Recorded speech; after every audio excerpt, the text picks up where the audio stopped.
Hey everyone! Old school Pokemon here, back again with the PokeFlipz podcast, season 3, episode 2, number 53. Joined by my usual co-host, Catch 'em All Collectibles, Dan, and tonight we have two very special guests as part of the Battle of the Podcasts. We've got the Green Chiz and Professor Oak joining us from the Slab podcast. Thank you guys for joining us. How are we all doing tonight? Doing great. Doing Happy good. to Go have ahead, these Oak. Introduce guys. yourself. Yeah, wonderful. I'm doing fantastic. Very, very exciting. I'm glad you guys had us on. So thank you. I do see Doing that great, our man. I'm thoroughly enjoyed to be here. the transition from the premiere to the live seems to have worked. So I'm happy. I'm always a little stressed, but I did do that correctly. It looks like. I do see some of the new emotes coming in chat. We do have some nice ones there for you. Our guests were kind enough to give us the permission to utilize theirs while they're guests this week. So yeah, pop those emotes up in chat. We're just taking a 50% cut of the of your money you're getting from AdSense. So It's hard. You can have the 10 cents we make. It's hard to split a nickel 4 ways, but we'll see what we can do. all right. But yeah, Sounds we good to me. we don't really have any itinerary for the night. We don't really have anything lined up. Oh, thank you, Oak. Look at Oak there. Oak's trying to get more emotes in the chat. We appreciate you. But yeah, drop your questions as we go. And before we start getting any questions, I don't know if you guys have any topics you want to cover. We all were just in Orlando. It feels like it's been a while, but it was only what, 3.5 weeks ago or so. We're already almost like halfway to Dallas. Yeah. It's awesome, man. I'm excited to go to Dallas. It'll be awesome. I'm not going to be vending, so looking forward to just walking around, buying some stuff. So that'll be cool. But yeah, Orlando was cool. Even though I got completely wrecked selling stuff, I brought a bunch of bags. Essentially, it was on me. So Oak outsold the crap out of me with all his stuff, and maybe let him talk about it a little bit. But yeah, it's I love it. Collecticon's a riot. And you're not vending at the next one, are you? No. So that'll be a fun experience. Like, see the tables. I think that's something that we struggled with. Was didn't get a whole lot of time with like seeing you guys or seeing people's tables and buying and trading and doing that kind of stuff, because we were like at the table selling stuff, together the whole day. So, excuse me, it was pretty good. Exciting. It was fun. Like, the experience of it is my first time vending, so obviously doing that surrounded by superstars like you guys, I felt a little bit like imposter Oak, a little bit of imposter syndrome there. But it was definitely fun. It was energetic, and the people coming to the table were all like really positive and in good moods. Just a really good experience in every way. Like, honestly, I would do it every single weekend if I could. Like, if that was realistic. Loved it. Are you going to Dallas, Oak? No, I'm struggling. We've got she actually turned 3-month-old today, the baby. So we've got a young one, and we have a 4-year-old soon to be 5. So got our hands full at home. And hence why I only stayed one night in Orlando. Stayed up there for the one day. So my wife isn't alone with the 2 girls too much, but I would if I could. I think likely in the future, when things get a bit more settled at home, I'll probably be popping up at a few more places and be a little bit more active on that side of things, because it really was good. I enjoyed it, and I enjoyed seeing everyone else's successes, like you guys. I mean, obviously, like, Josh was joking about having bags and stuff, but in reality, I mean, I think some of it was just luck, like who came to the table and looked at it and stuff.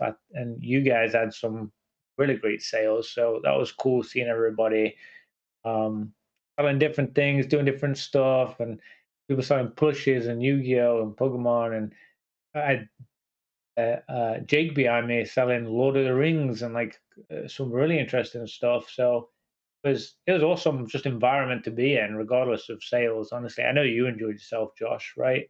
Even without like having a crazy like massive Oh sale yeah. day. Yep. Yeah, it's good to get out of the house, hang out with the boys. Yeah, Yeah, for and sure. you guys, Good time. you both enjoyed it, right? You had a good time. It wasn't just the sales, like we had dinner that evening and stuff. You just generally as a whole, I think the experience was pretty fantastic. So I was excited to meet you both, spend some time with you, three of you.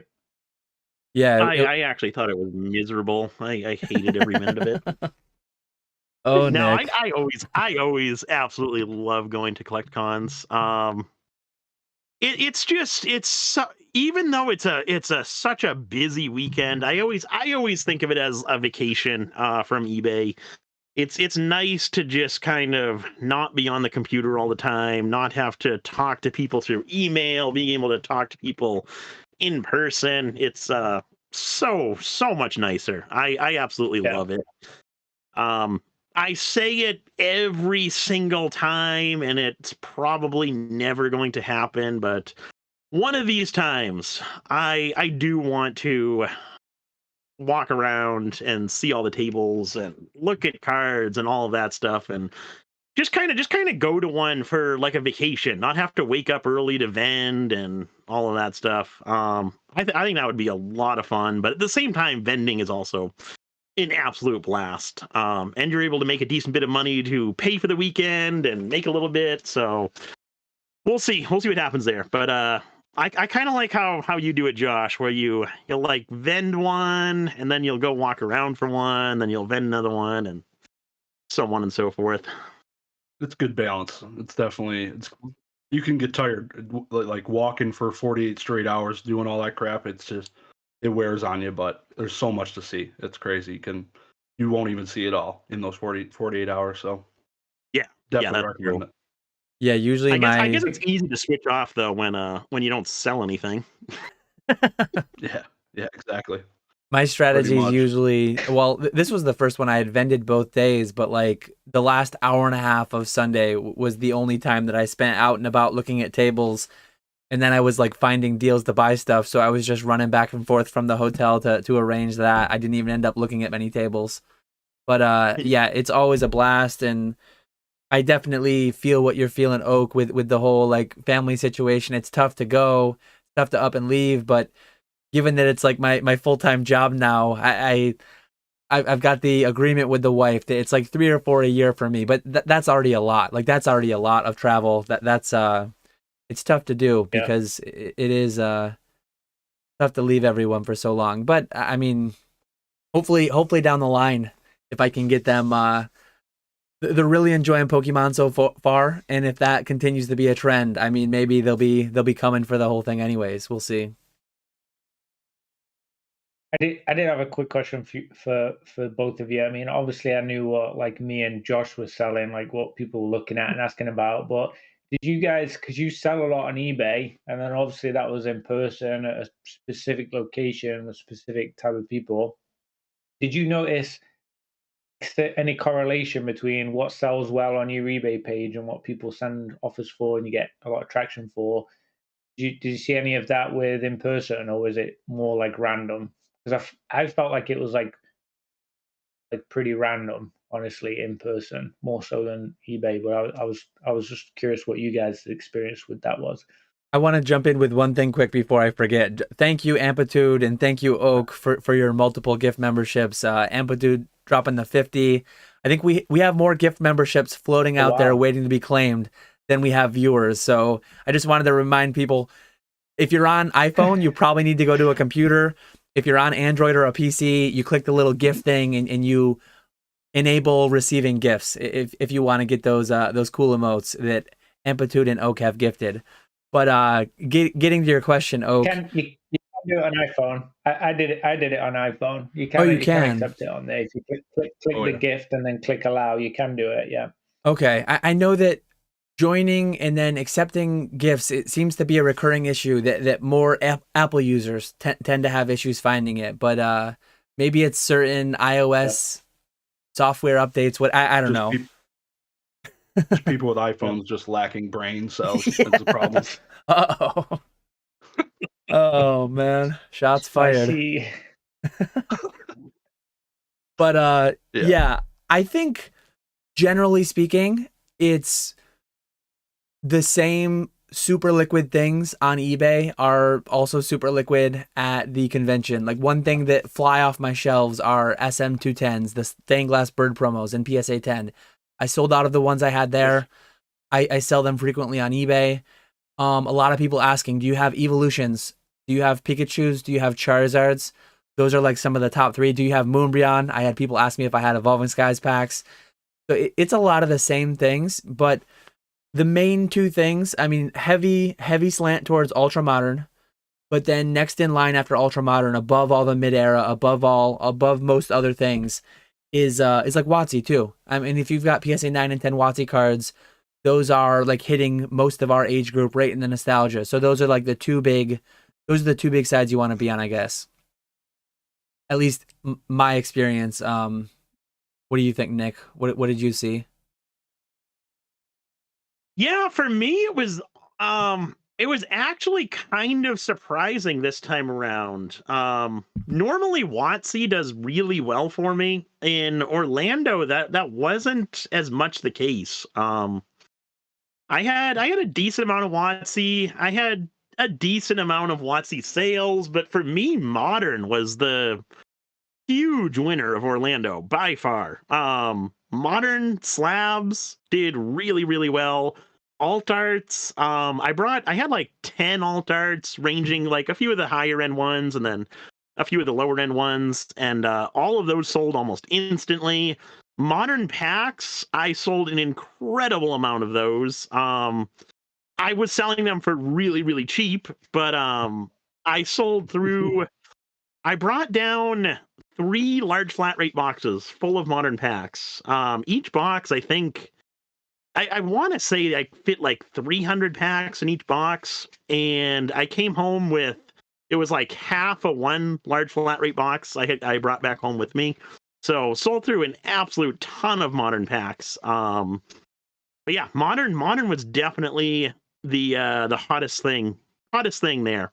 And I recently went to another local card show last weekend, and same thing there. I only brought a little bit of WotC with me there. Brought a ton of modern sealed graded cards, a binder of single cards, and did really, really well. So I think right now that's like the trend that's happening is at these in-person events, a lot of people looking for modern stuff. And people like ripping. I also had like 200 or 300 Crown Zenith packs, and they all went. I ended up buying some modern packs from some people, and then I sold them the DNA for about a 10-cent profit each, and then he sold them to Nick for about a 10-cent profit each. Nice. And then I sold them for a $5 profit each. There you go. Oh, The only man. ones you didn't sell cheap. Yeah. Josh, Danazard actually had a question. I don't know if you wanted to add anything from your experience. I know you covered your experience in your own videos. I forgot to mention that at the outset too. Instagrams and YouTube's linked for both these guys in the description. Be sure to head over there, check out their videos, like, sub, do all the good stuff. Josh has the merch too. Go check out his merch. I'm sporting it. You love to see it. Nice, comfy, cozy shirt. But yeah, Danazard wanted to know how your collection's going. How much time have you put into it so far? Yeah, so I bought, just for context, I bought a $6,000 Yu-Gi-Oh collection. Basically got it this past Saturday. Took all the hollows out of the binder, put them in different stacks, PSA 10 stack, PSA 9 stack, and that is probably about 3 hours worth of work. I haven't even done anything since. A lot of work to do. It's haven't even sent anything to get graded yet. Slacking. I don't have enough time in the day. Working full time makes it tough, and having the family, so do it when I can. Yeah, it's hopefully real get tough. it out this week. Are you like when you go at a collection like that? One question that I get a lot is, how deep do you decide to dive? Like, are you gonna skim off the top 5 or 10% of like valuable cards, grade the ones that are gradable, and then just turn around and do like an eBay lot, like a binder collection lot after you kind of pick out what you want, or what's your strategy with that? So probably about 100% of this I would want to put in my collection. So I'm just gonna get my money back, and then I'm gonna keep the rest. Pretty much is Okay. what I'm gonna do. Yeah. So I'm a big collector on a bunch of Yu-Gi-Oh stuff right now. So a lot of this stuff will probably be retained. That was my MO for the first several Unfortunately. years. Just buy, sell out what I bought, what I put into Yeah. it, and then buy the next one and buy the next one. And cool. Yep. Yeah, I keep telling myself I want to start flipping more, but man, when I get like some of these things like super cheap, it's hard to let them go, you know. So it's gonna be a tough year. It's gonna be a tough year.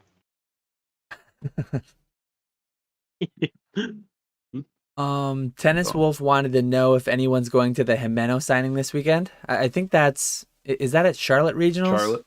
Yeah. Yep. I'm not going personally. me. I don't know about any of you. No.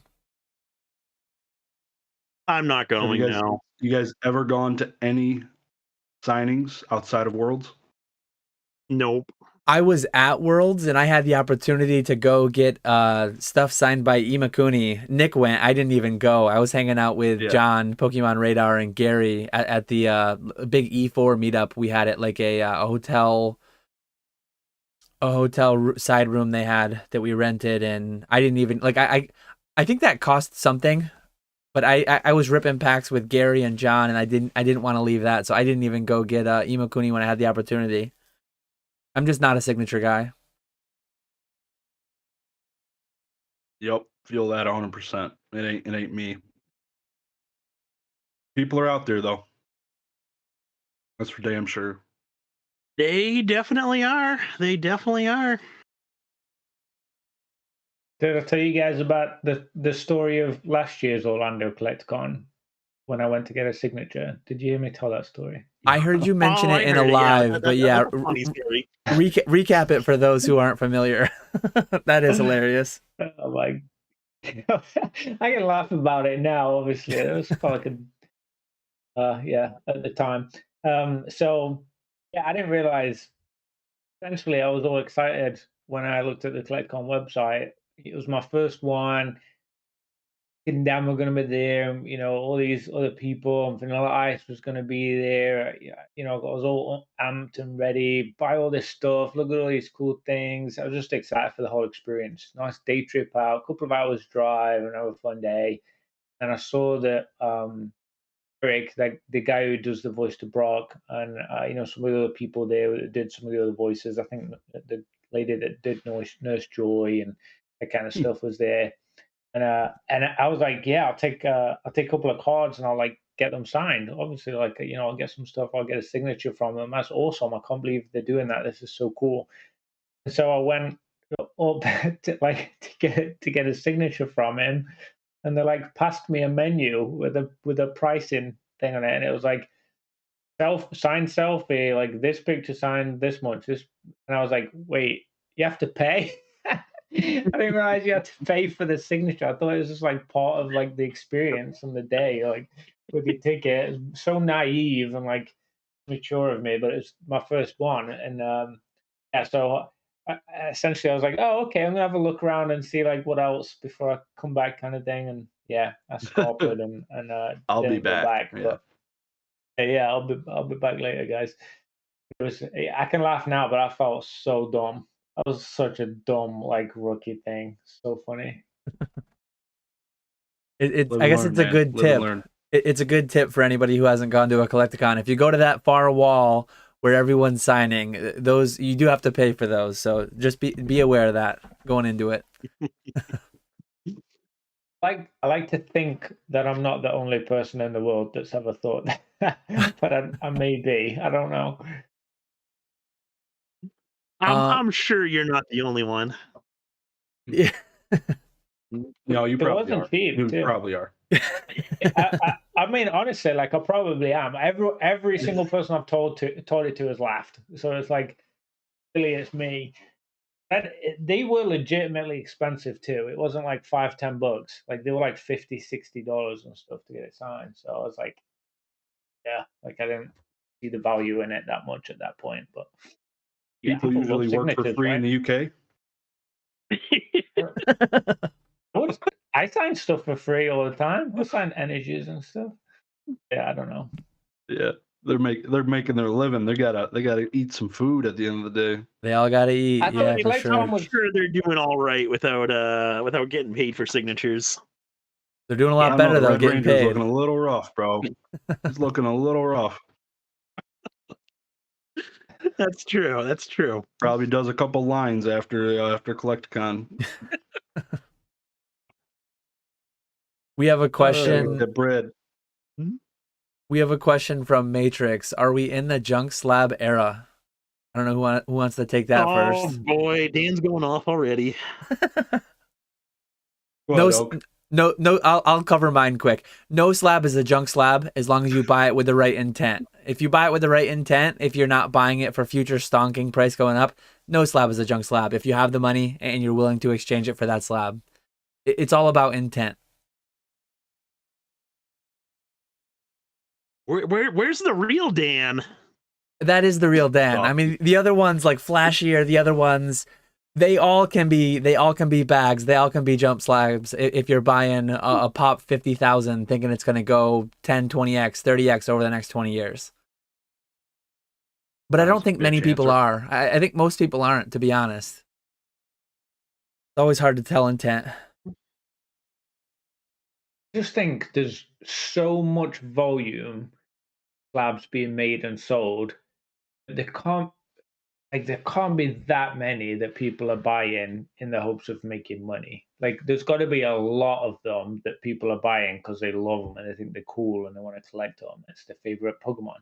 Just like you're saying, you had people coming up to you at the table in person. Hey, you got a Moonbreon. Hey, you got this, you got that. Like people want that stuff. It's going back to the old days where everyone had binders and were collecting their favorite sets or their favorite Pokemon or illustrators now. That's the thing. Alt arts, that kind of stuff. I just think that like a lot of junk slabs aren't like junk. Maybe junk to sell, like price wise. Maybe it's the price comes down a little bit or whatever in the future. But I just think someone's always going to value something, like whether it's $1 or $100. But the bag word is overused and out of context most of the time, honestly. Yeah, I think we are in a pretty weird era right now. Like I just spent $7,000 on grading and got like 17,000 PSA 9s. And it felt pretty rough. And looking at the sales of the 10s are selling for like $45. The 9, like just utter L's across the board. Not always not punished. Like I got wrecked pretty good. Took a licking for sure, but like Dan said, like the easy cop out answer, of course, you could just buy the things. If you like it, you like it. But yeah, I'm selling auctions on eBay. I'm auctioning all my junk slabs literally every week. I'm auctioning 20 things that sell for $10 a piece because they exist. Like literally tops, like a Tops Pikachu PSA 4 just sold for $12. I'm losing money. Why I got a 4? I'm terrible at grading, I guess, but there are some really bad slabs out there. Yeah, that's the thing, right? Yeah, it's not the grade is a part of it. Like that's why you slab it, because you want the grade on it and you want it authenticated and you want to know like what's the quality and everything. So that is a major part of, is it a Junk Slab Era? Well, PSA 10s might not be, PSA 4s might be, PSA 4s may always be Junk Slab. I mean, so many like ways to spin it on perspective, right? I got PSA 4s that I'm never going to sell. I'm never going to do anything with because I love them. The card that I love. Yeah, I think that's the biggest thing is what kind of slabs you're talking about here. Like if we're talking about some of the stuff that was sent off in 2020 during the mania, then yes, absolutely. There was a lot of a lot of garbage sent off during that time period. But I think for the most part now people are getting smarter. At least I would hope, and only sending semi decent stuff at minimum. You're not sending PSA 2, 3, 5, whatever common cards anymore. Being a little bit more particular, which I think will save us from a quote unquote junk slab era. At least for the most part, if we do get into something like that, it won't be as drastic as it would be if people like continued to smit at 2020 levels. But yeah, and like you guys were saying, I do think the vast majority of people are buying these cards either to one, resell themselves, or two, that they just like the cards. I think us like hardcore collectors, investors, speculators, whatever. I think we're the vast minority of people in Pokemon. And I think we kind of get caught up in like our sphere of YouTube when there's so much more out there that we don't see. Yeah, we'll never know. We'll never know for sure, but I think that the general consensus of this 99.9th percentile of engagement deep in the YouTube space, Discord, all these different things, I think we like way overestimate how many boxes are being kept sealed as investments, how many, like, it's definitely more than it used to be as a percentage. It definitely is. But I think some people think 95% of Evolving Skies boxes that have ever been sold are just sat in a closet. And that is nowhere near the case. If you do the math on just the Moonbreons that are graded, a lot of Evolving Skies has been opened. I mean, 5,000 PSA 10s, 1 in 1,000 packs. That's 5 million packs worth of Evolving Skies opened just to get the Moonbreons that were graded. And now what percent of those were graded? 10% of those that were pulled? 20% of those that were pulled? I mean, we're guessing on guesses, but at the end of the day, like, a lot of this stuff is getting opened. A lot of this stuff is actually just getting consumed. So it'll be a never-ending debate. There'll never be a satisfying, like, this is the answer. We all come in the middle and we shake hands and we agree. There'll be like people on different sides that just always go back and forth and speculate. But yeah, that's just going to always be what it is.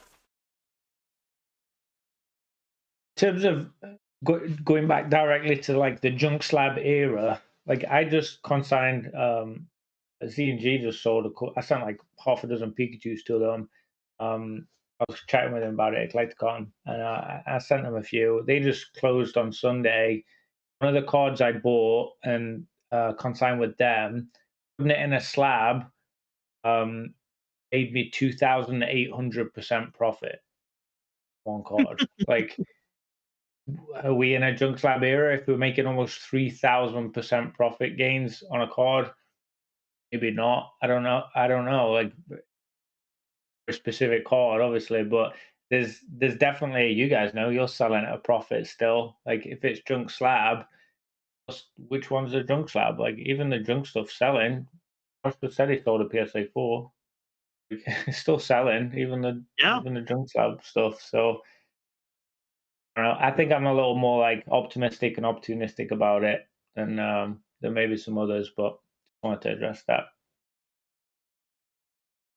We got a question. Yeah, it's like James always said. Oh. And James always says how he's never had a Pokemon card go without a bid for 99 cents plus shipping.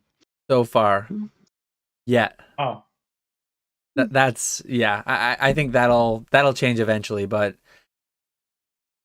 it'll I think it will change eventually, but I think we're a long ways from that happening. I got pretty close. Maybe I'll test the limits of it, but there you go. I know PK. Anyone who saw James live today, what PK sent in, it'll be interesting to see that experiment, how that pans out. All those packs, ultra modern packs, three card packs. That'll be a fun thing to look at in hindsight in a couple months. That'll be interesting for sure. They didn't seem too optimistic about it, did they? If you look, anyway, if you look at PSA 8 and 9 auctions, they can get fairly ugly. If you look at, I don't think Nick, I mean, you don't make YouTube content anymore, but you posted in Discord, you had roughly a 25%, like 25% 10s, 25% 9s, 25% 8s, and then 7s were also 25%. No. If he gets that kind of a spread, Jesus. he might get wrecked. Auctioning, imagine auctioning Z and G. Yeah. Imagine auctioning a 3-card pack of Unified Minds, or I don't know what sets he actually sent, but like 3-card pack of Unified Minds PSA 7 for auction. I mean, PokeJace might come in and bid $12 on it, so you might get you might get propped up by the floor a little bit, but I don't think that's going for. I mean, none of those are going for $30, right? And then the $5 fee under 100, and then shipping, and yeah, it's I don't know. If I had to bet one way or the other, I think he would have netted more selling them all loose raw, but he also could like get an 80% 10 rate and make $4,000. So that's the hobby we exist in. That's the thing with grading packs is it's such an unknown. You don't know whether you're going to get a 10 or a 7. There's literally no way to tell. Sounds like my card grading. Yeah. Either way, it'll be fun content. Go ahead, Oak. It will. I was just saying I want to address like the elephant in the room with that situation, because I'll be honest, like I couldn't help but think in the back of my mind, some of these reseals, we know PK. Like, is this a test? Is he testing? I didn't That'd be hilarious. Like, I wouldn't think so. As soon as I saw them do that, I was like, hold on. The only pack I've ever had from PK, I know what was inside that. Like, I know this guy. I don't know if he's playing a little test game here. I don't know. I think you can get in some amount of trouble with PSA if you're trying to like dupe them. I don't think PK would do that through James's account. I'd be shocked. That's the best time to do it. But that's why you would, right? I mean, burn your own. Because the thing is, like, I could almost see PK subbing some himself so that he can crack a PSA graded pack and then open it up and then open the pack itself and have like some silly thing inside of there, some sports card but I don't think he'd do it through James's thing where it's going to be auctioned. And yeah, that would, I don't know. I guess we'll have to just wait and see what content comes from it. Positive or negative, some content's coming out of that. I don't think I was thinking about like the being on James's account and that possibly having a negative effect with him and PSA and stuff. Like I didn't think about that. That would suck. But and he's saying not resealed. Getting ahead before that becomes a rumor.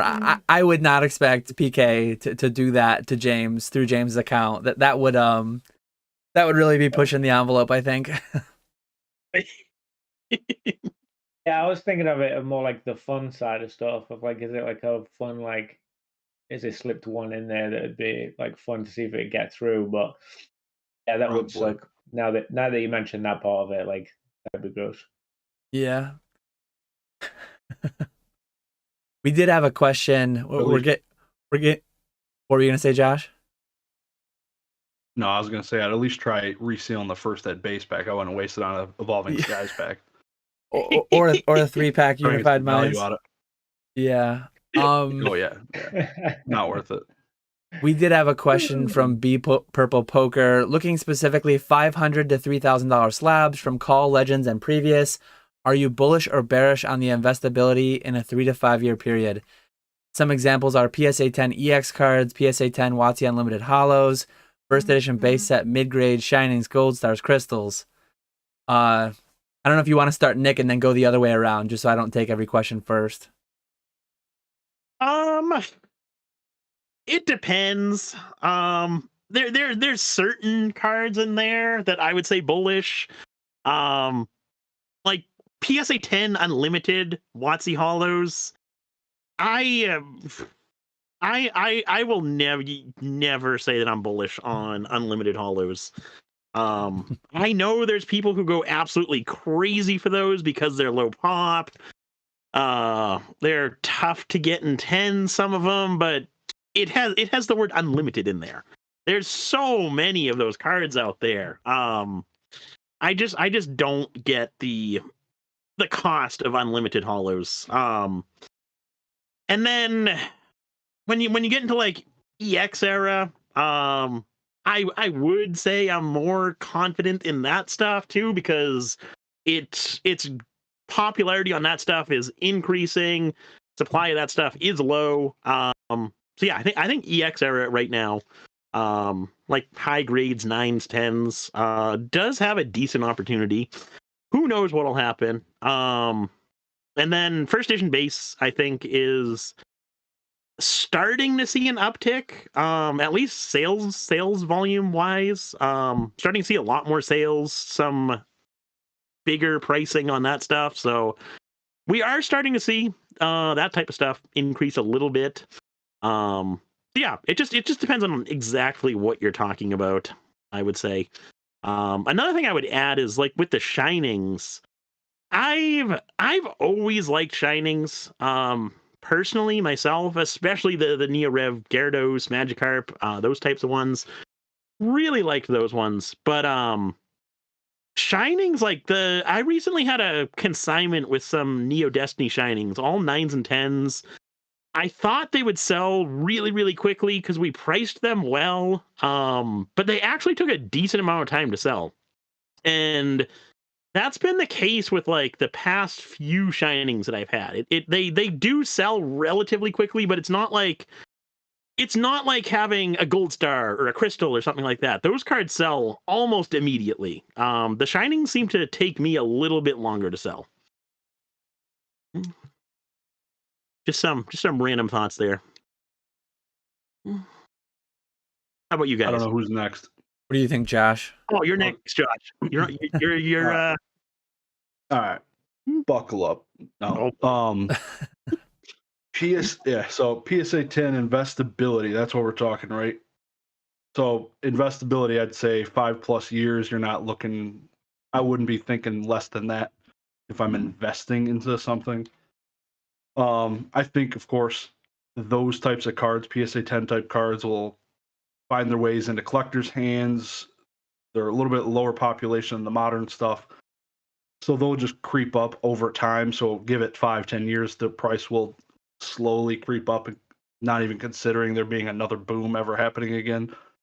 So that'll just happen naturally as time progresses, assuming Pokemon doesn't fall off the face of the planet.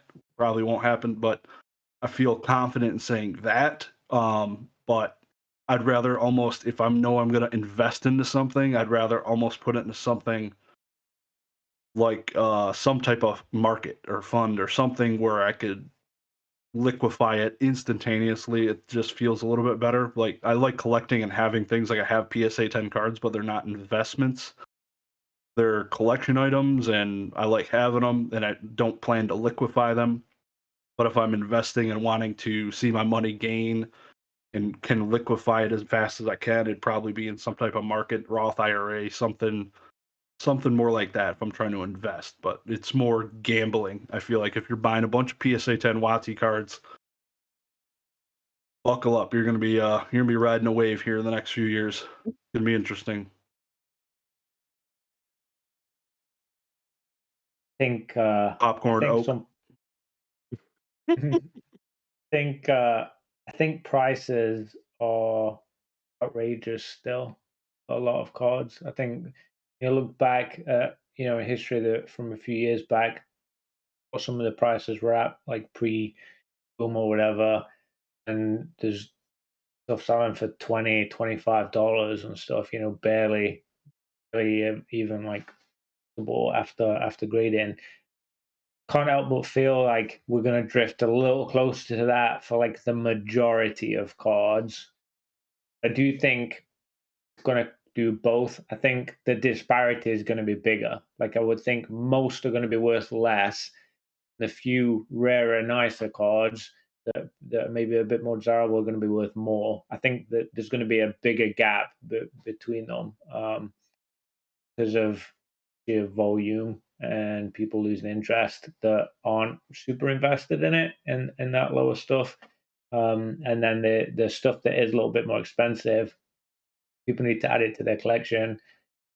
Keep adding, you keep adding, you keep adding. I mean, there's only so many out there. You're always going to have that slot. I mean, we all just witnessed Gem Min, finishing his little collection how many years later. So yeah, that's my thoughts on it. Honestly, I just think there's going to be like a bigger disparity between them. But in terms of like these specific examples that B Purple gave, probably like the good ones out of those were probably going to be worth more. But I would think at least 3/4 of them are probably worth less, in my opinion.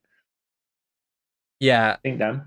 I think B Purple Poker definitely grabbed some of the higher echelon stuff, but still the basket of things that they covered was pretty diverse still. So it's like there's a lot of different things in there.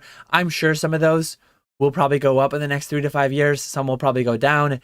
But I'm very much, as anyone who watches my channel knows, on the same page as Josh with, especially when you're using the I word investing. I'm doing it in tax advantaged accounts and productive assets.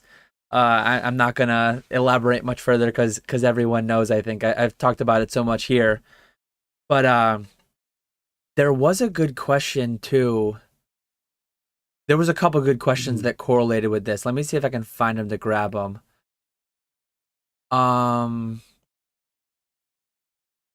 So here's one from Pokey Martin that I think kind of ties in well, segues well. What's the most amount of money you guys would spend today right now on an item for the PC you could never sell? Because I think one issue I take with the B Purple Poker question is that if everyone's investing, and some of this is speculation, some of this goes back to what I talked about earlier with people overestimating how much of Modern is being air quotes invested in. Kind of a no idea how many people are investing in PSA 10 WotC cards versus how many are just collecting. Because what you would want for price appreciation would be collectors, right? Some amount of collectors are going to buy today at 500 and they just won't sell. They love the card so much. Maybe if at 10x's, maybe if at 5x's, they'll decide to sell. But if everyone's buying with intent to sell for more down the line, the inherent trait of collectibles, of speculative assets like these, non-productive assets, you need the greater fool down the line, right, to buy it for more. I mean, the greater fool is fairly like derogatory sounding, fairly negative sounding, but in real terms, like you do need someone to pay more down the line. Whereas with productive assets, that kind of investment, they compound on your original money. They're producing something that humanity needs in many instances. So on that note, that big like rant to loop it around, I think if more people are investing or speculating, it's less likely that things will go up. If more people are collecting, and I think 8 years ago, back when I got started, I think more people were collecting, because me personally, I could justify owning these cards for $50, $50, $40, $30 for a PSA 9. Hell, some PSA 10s were in that same price range. I'm at the point where I thankfully did a lot of it pre-boom. I did a lot of it pre-major price appreciation. I have a hard time justifying spending $500 on anything that I'm just going to keep forever. I can't think of anything. The market almost universally values everything more than I do. I have some memes behind me. I've got like a PSA 10 Dan from Rebel Clash that's just hilarious. Worth nothing. Worth $20 maybe. Cost of grading plus a few bucks for the laughs. I've got my Griddle Greaser Pete, my Squirtle Squad. The cards that I'm adding to my PC these days are like double-digit value cards, aside from ones that have more of a personal like thing to me, like when I ripped a base heavy pack and pulled the Charizard. That's like $1,000 card, a PSA 9 Charizard. I didn't buy it for that. I wouldn't just buy a PSA 9 Charizard for $1,000. But if there's one that I have an attachment to because I pulled it or whatever, I can justify keeping that.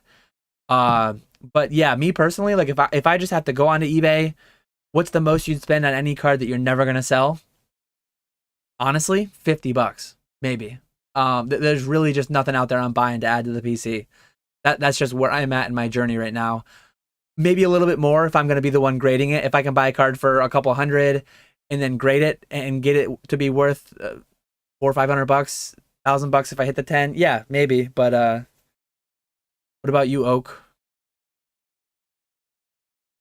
I think for me, it does say item, not card. I don't think for me it would be a card. I've owned Item's a good call. honestly pretty much most of the cards. Yeah, I've owned most of the items I like because sorry, cards that I like because they're like pretty cheap. Like there isn't a lot of really big expensive cards that I'm chasing. Like I wouldn't realistically buy an illustrator, like even though that's a Pikachu, and you know, like Pikachu is like just so ridiculous. It's just outlandish. But I would buy like sealed Pikachu yellow Game Boy, or like that like Pikachu statue that Rev has, or you know, something like that, like a snap station, like something really cool. If I had the money to throw at it, maybe something like that. But again, it'd probably be in the hundreds, not thousands. Like I can't warrant spending thousands on something that couldn't sell. Would have a hard time with that. I answered that okay. Yeah. Go ahead, Max. You take it away. You take it away, dude. I'm next. Save the best for last. For me, I'm a true collector, I guess. Unlike some other people here. No, for me, no damage Ninetales. Nick will buy $12,000 theme deck cases. Jesus. Yeah, no, for me, there's still a few collections that I want to complete. They're gonna be very expensive to complete, and I'm okay paying that. The most expensive things are probably that I really do want. Legendary Collection theme deck display case. That's probably going to be like 14 to 15,000, somewhere in that range. If I could ever find one, I would immediately buy it for that price, without hesitation whatsoever. And then who knows if I would ever get it, but the PSA 10 no damage Ninetales. I have a feeling I would be outbid by Rusty or Zach on that one, but I would definitely be willing to spend a lot of money on that one as well. But aside from that, those are the two like really big ones that I still want. Aside from that, not nothing too crazy. I think that makes you the only true Pokemon collector in this entire chat. You're ready to drop whatever $30,000 on two items you're going to take into the grave. I guess 12K. I guess 12K, and then he went right for 14 or 15. Yeah, so the benefit for me, the benefit of Pokemon is that ability to just turn it if I need to or want to. I would not have my Zapdos collection, any of these cards, probably if I was not able to turn them if I wanted to. That ability to be able to do that would be huge. So to buy a card, to have it sit on my desk, never to be able to sell it, we're talking $10-15. But item in my PC, nice new Samsung washer dryer, new F-150, a Tempur-Pedic bed, those would go straight into the PC. There you go. Right until I die. We're talking lifelong investments that's going to improve the quality of my life. A new paint job, some new spackle, some new tile floors. Those are my PCs.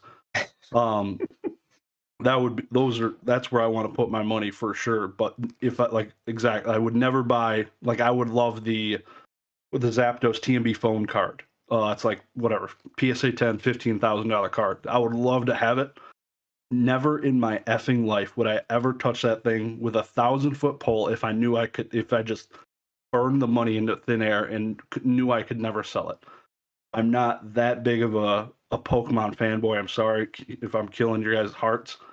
But that's the reason I'm here, is because I started into Pokemon flipping singles and stuff and saw the ability to collect and flip at the same time. And if you get rid of one of those aspects of the flipping and it's just collecting, I'm not rich, I'm not Dubsy, so it's can't hang, guys.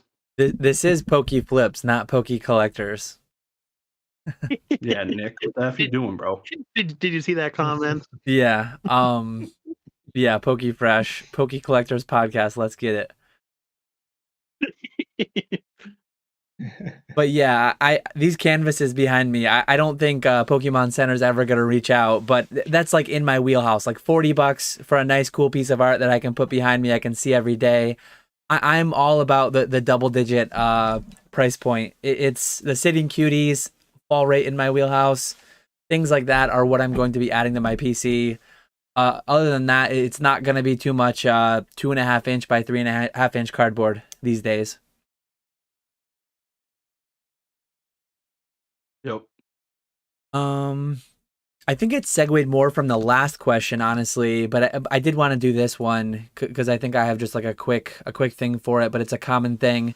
Danimal's Den says, I know that there's a lot that goes into price, but I would love to hear a take on why some great vintage cards seem undervalued. For example, EX Dragon Charizard Secret Rare, 1 out of 3 box pull rate. PSA 10's around 2,500, but box price is way higher and it's not guaranteed. I think this is one of the most common traps that people fall into. People try to calculate like the price to pull something.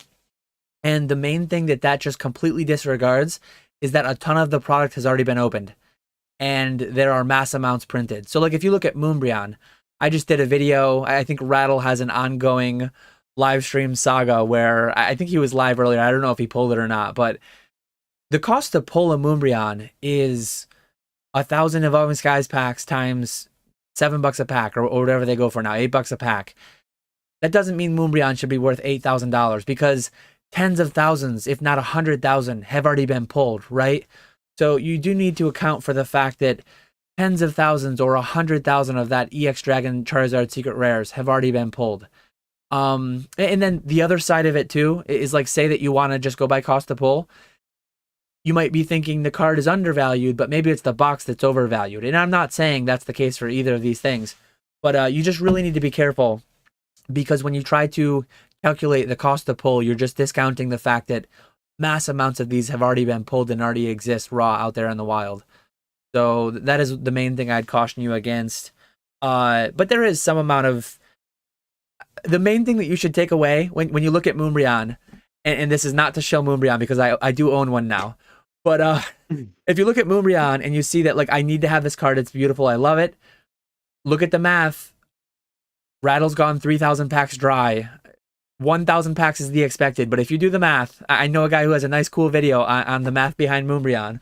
Buy the single. Most times you're going to be better off buying the single. So, yeah, in this instance, too, I mean, $2,500 PSA 10, the box is however many thousands of dollars. Please do not try pulling that. Only do it for entertainment value if you absolutely have the money. But the card's supposed to be cheaper. I think the sealed product is supposed to have a premium because especially longer term down the line, so little of those remain sealed proportionally to like those that have been opened. So sealed products should be negative EV is what I think.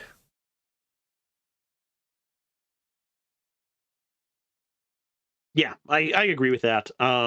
Sealed product should definitely always be worth more than the or at least like vintage sealed product should be worth more than the cards that you're gonna pull. Yeah, I feel like there's like 75 Charizards that came out before that one too. Might be a little bit diluted of a market. Not the biggest fan of that card. That card in particular. I know and I hate how boxes are so expensive that era. Just any old box like that. Definitely a negative EV. Probably the era where every card that came out of a pack was a freaking PSA 7.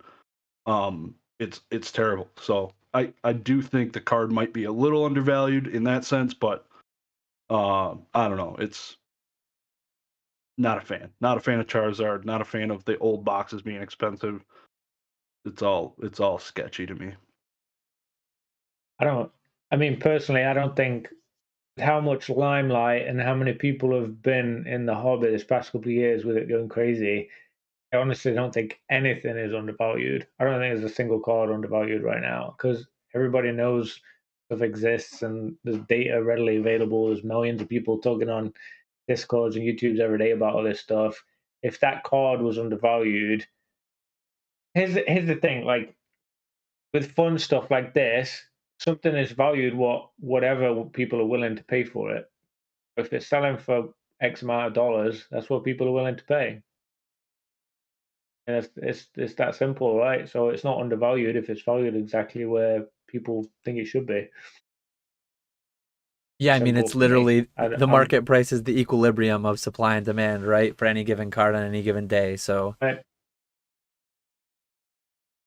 it's all relative though. Like I definitely would, if I had $2,500 and I had to pick between that in some black label massively modern printed card that you can still pull, like it's all relative. So I think there are things that are relatively more undervalued, relatively more overvalued, but at the end of the day, like just wholesale, the market wants everything more than I do, generally speaking. It's Pokemon's expensive right now. It's really expensive in my opinion.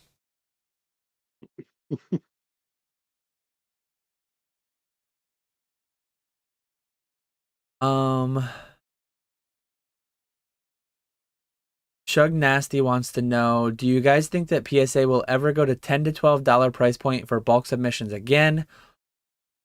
We're at 15. I think yes. I don't think this year, honestly. I have an open bet with James, the NG Emporium. I still think I'll win that. He had a lot of confidence last year, I think, when it went from, what was it, at 30 all the way down to like 15. But it's going to find a lot of resistance, I think, between the $15 to $10 range, because there's still a higher floor than, in my opinion, there should be on these cards. Streamers buying them for $12 a piece blindly in bulk, and Troll and Toad themselves buying them for $8 to $10 a piece in bulk. It's hard for the prices to get much lower because the floodgates, to an extent, will be opened again. So I would be shocked, though, if we don't see 10 to 12 within the next 2 to 3 years. I would be kind of shocked if we saw it this year. Now, 12 is a lot bigger than 10. So I could see 12 by the end of the year, but I don't personally see 10. What about you, Oak? Yeah, you had Jesus Christ. You got a popcorn, somebody I can't see your damn face. Yeah. Jesus. Oh man, no, I'm joking. I don't even know what we're talking about here, but what was the question? I've lost complete track. $10 to $12 PSA bulk. Oh yeah, Shug Nasty. All right, so I think there's no, like, I couldn't imagine like being on the board at PSA, be like, all right, dude, we're at $15. Let's take a 33% hit to our overall margins.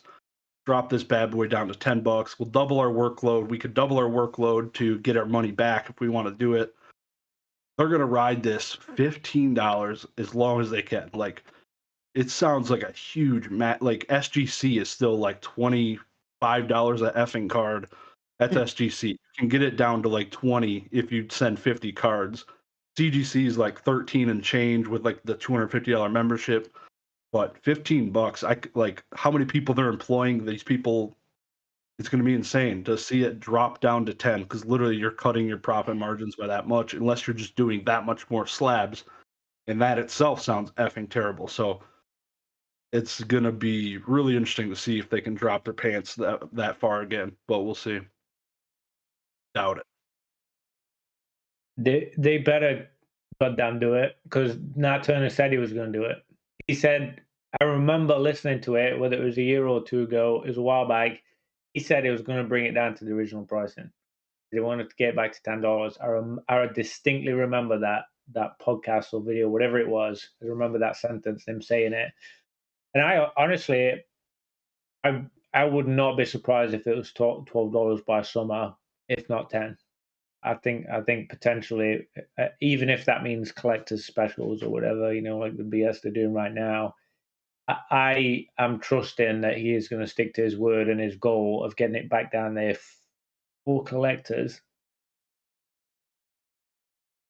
Have you ever watched a presidential debate and how many fake promises are made? At the end of the day, he's loyal. He's loyal to he's loyal to collectors' holdings. And to an extent, that requires loyalty to the customer, but more so loyalty to the bank account. He is a businessman, and he got to where he is by being a smart businessman. I don't know what the hell they did to build that backlog, but I think they're going to do all they can to never do it again. And honestly, right now, like who sent out 15? 15 is taking a couple months. I mean, they're grading 1 million cards a month. They have 2 million cards in queue minimum because, I mean, they're grading through 1 million a month, and it's taking 2 months to do 15. So I don't feel like things could shift quickly and people could stop submitting. But like Scarlet Violet's coming out, people are going to chuck a bunch of cards. I mean, all these Japanese sets that just came out, they're going to chuck a bunch of cards. That's just Pokemon. Tops basketball, tops baseball, football. Like, I don't know what the release times are for these things. So I think PSA has absolutely no rush to get down to 10. And that's why I think they'll just go 15 to 14 to 13 to 12. And I saw Mason mentioned in chat, how many more would you actually send at 10 than 15? For the remainder of the, I guess through April. Through April, I might only send 300 or 400 because I do think they're going to come down from 15 a little bit in the coming months. If they said $10 tomorrow through April 1st, I would send 2,500 cards maybe. I would actually send that much more because I don't think it would last. I could be wrong. And I could end up getting a bunch, and then it goes to like, but how much lower is it going to go? How much regret could I possibly have? Like, if I submit 2,500 at 10, I'm going to get 2,500 graded cards within a few months. Worst case, it goes down to 8, and I just keep going, keep grading more. Best case, it gets tidal waved a little bit, and then they bump it back up to 13, and I just locked in my pricing. I just made $7,500 locking in cheaper grading. So yeah, me personally, I would send a ton more short term at 10.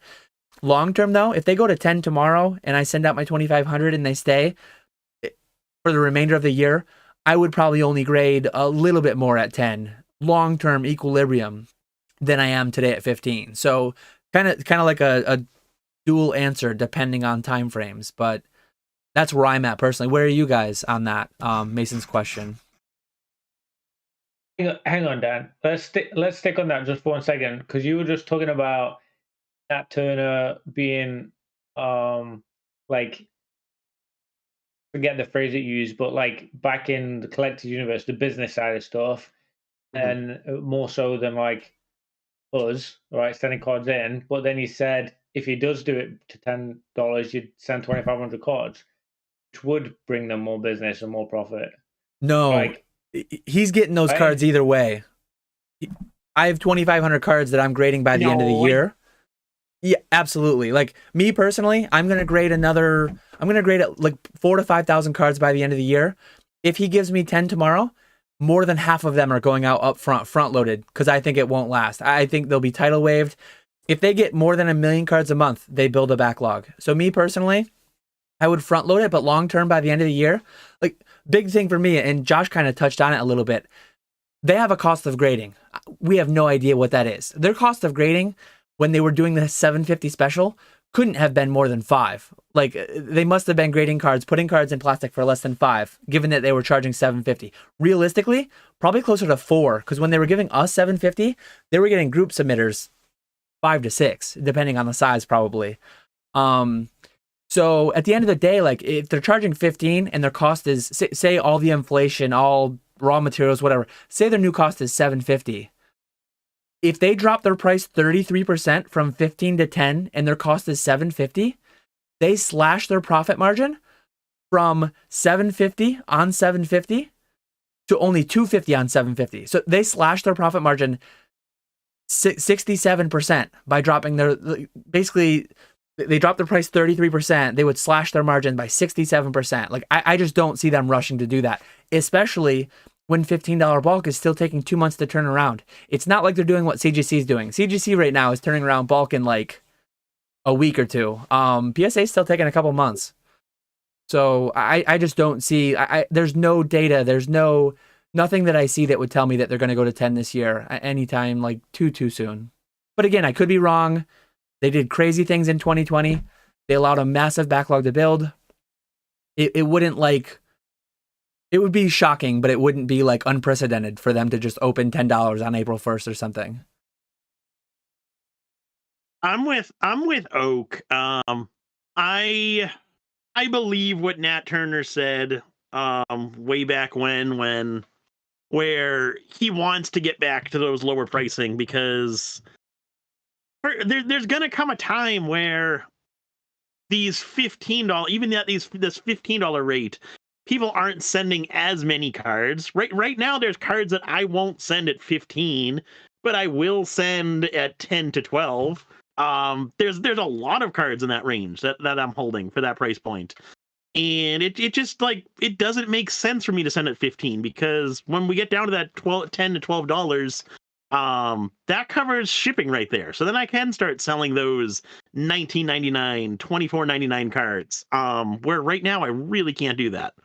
And then the other part of that is there's people who want to grade those cards that aren't worth anything to complete their master sets. And I think it would be detrimental to PSA's business if they did just chase the dollar and never lowered pricing like that to kind of support collectors who were going for those master sets. PSA is built around collectors, so they are a business looking to make money, but they do have to pay attention to what collectors are saying. It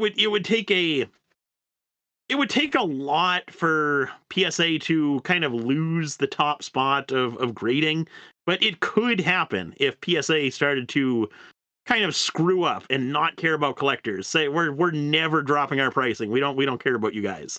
That would start to lose a lot of business, and eventually someone else could come in and take PSA's number one slot. I feel like what you're saying though is a big argument against them ever getting to 10. Because like me personally, I'm not sending drastically more at 10 long term. Short term, I'm sending a ton more to just front load it.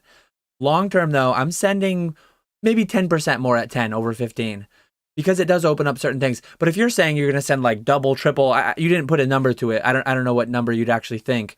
But if you're sending significantly more at 10 and a lot of people are like you, that's why we're not going to get 10, because right now people are sending 1 million cards a month at 15 and up.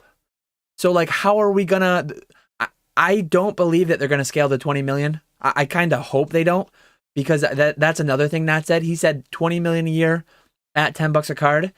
What that does is it just puts twice the plastic out there. Sorry, Earth. And it also, it just like, why grade 20 million a year at 10? With, again, if we take my guess to be true, let's say that their cost of grading is $750. I would think it's less, but let's say it is. Your net profit would, your net profit, well, let's say it's $5. If your cost of grading is $5, you can grade 20 million at 10 for 100 million net profit, right? $5 a card net profit. Or you can grade 10 million, or I guess 12 million. 12 million would be kind of the break even. You can do 60% of the work at $750 margin per card, and you can make the same 100 million. It would have to be, you would have to charge like somewhere in there, but it's also the market share that you're getting. The more PSA doesn't. I think PSA is more concerned about getting as many cards in their plastic as possible. I think it would be better business to grade more cards than fewer cards, making the same amount of money. Context: it is the guy who sells 6-cent singles on TCG Player, so he's all about the volume play. Yep. So you are consistent. I do like the more work than less work mentality. I like the consistency. You're putting yourself in Nat's shoes. If Nick was running PSA, 100 million cards a year by 2025 for sure. There you go. He'd be grading for he'd be grading for 450 a pop. Gotta get the brand out there, baby. What about you, Oak? I think that's a big part of it. Why leave any room on the table for any other company? Why give any type of incentive to go with CGC, SGC, BGS? It will be interesting to see what route they go. The whole market, control everything, become a monopoly. I mean, right now, if you watch GemRate, they are like they're doing $1 million a month. All the others are doing 100,000 or less a month. They're like 90% of the market, basically. One thing that I forget if Nat said it himself or if this was something that somebody else proposed, but I know Oak, you got the cookie.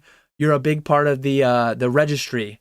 One interesting thing that maybe it was Nat himself who proposed it, but instead of having for evil flippers like me who are going to inundate the service, why not have it so that if you're an enrolled member and if you have a registry set, you can submit Oak. Dan, you're an evil flipper. You can only submit at 12 to 15, whereas Oak can submit at 8 to 10 as long as there are holes in his registry. That would actually be, I would be in support of that. Like, that would not benefit me. I would be in support of saying that every member has, you pay $100 a year and you get 50 slots a year or 100 slots a year, depending on what level you are, to do like reduced 60% cost grading or something like that. I honestly would back that. I think that would be interesting. It would get more people grading, and that might harm people like me, but I like the idea. Gotta respond to that. So I love that idea, and I remember hearing that somewhere, and I forget if it was not directly or not.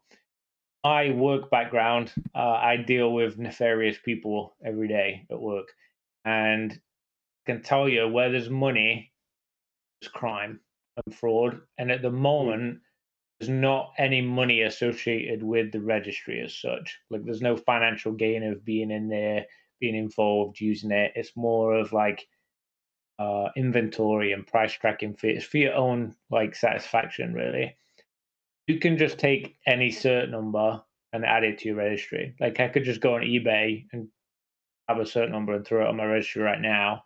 If there was a financial incentive to do that, people would do it. Like, people aren't doing it right now, but people would definitely do that. They would have ill intentions and do whatever they can to get cheaper money, and like, people wouldn't know because most people don't use the registry. So that would cause a lot of problems, even though I freaking love the idea. I just know in reality, like, the practicality of it wouldn't work. It'd be an absolute nightmare for fraud, honestly. I hadn't even considered that, but it would have to be something where. I'm sorry. Go ahead. I was just gonna say I hadn't even considered that, but I feel like I have heard you talk about that, Oak, where you've had instances where someone had grabbed a card or they forgot to like deregister it, and you had to a very manual process to like send a picture with a timestamp to get them to transfer into yours. So very, very logical, pragmatic way to think about it that I hadn't considered, but that would be a massive issue for them. That would, I highly doubt that would come then, because how manual that process sounds. Yeah, that's probably not coming anytime soon, unfortunately.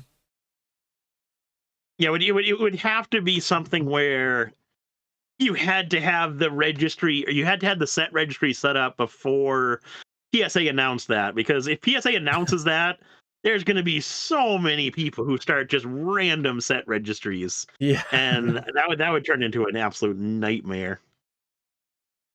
It's a really good idea in theory, but in practicality, it would be really tough to do that.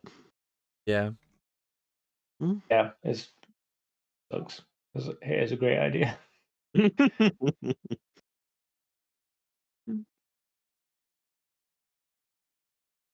You have anything else to add on that, Josh? Like, where are you? You're grading similar amounts, or are you grading significantly more at 10 over 15?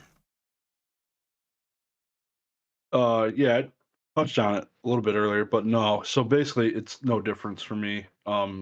I'm not trying to grade cards that sell for really, like, I don't want to grade something that sells for less than $25 ideally. So, and if it does, I'm still going to be doing okay grading it at the 15 versus 10. Like, and my goal is to never sell stuff that's sub $20 after grading. That sounds effing terrible.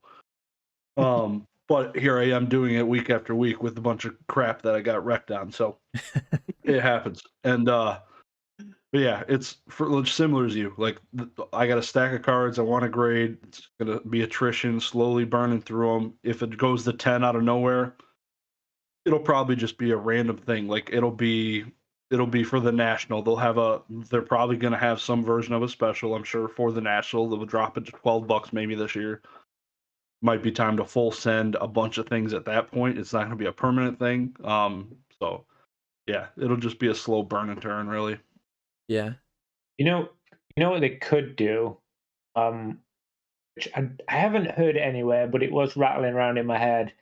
When you were talking about just then, Dan, you were talking about new Scarlet and Violet sets coming out, and we've got like Fanatics coming out. That's going to be in the coming years. That kind of stuff. There's going to be new sets. What if they did specials that were like item specific? So you could pay $10 to start collecting the newest Pokemon set. Like if that's the only one that you would get the $10 price point for. I think I could get behind. I think that could be realistic. I don't know what you guys' thoughts are on that. I feel like the issue with that is those are the ones like Scarlet Violet is going to be heavily graded right out of the gate, whatever the chase cards are. So one thing they have done historically, they've actually charged more for Ultra Modern. I remember a couple years ago where they had Ultra Modern Sports was like 20, and older, like greater than 2 years old, was 16 or 18. And they've actually done like the reverse of what you said. So almost if they did pre-1980 cards for 10 to 12, I think they would have less issues than if they did it for the brand new sets or pre-1950 cards. I don't know how far you go back. The further the better, I guess, because if you look at gem rate, they occasionally, I don't know if it's monthly or quarterly, they occasionally do a breakdown by decade, and the numbers are staggering, like 95% 2020s and on down. That's probably like a very very wrong guess at the percentage, but it is staggering. Let me see if I can find it. I do think that, like you say, like a 1980s registry, a 1964 football registry, like almost like a special, like you were saying. I think those lower prices are coming. I really do. And if it's something specific like that.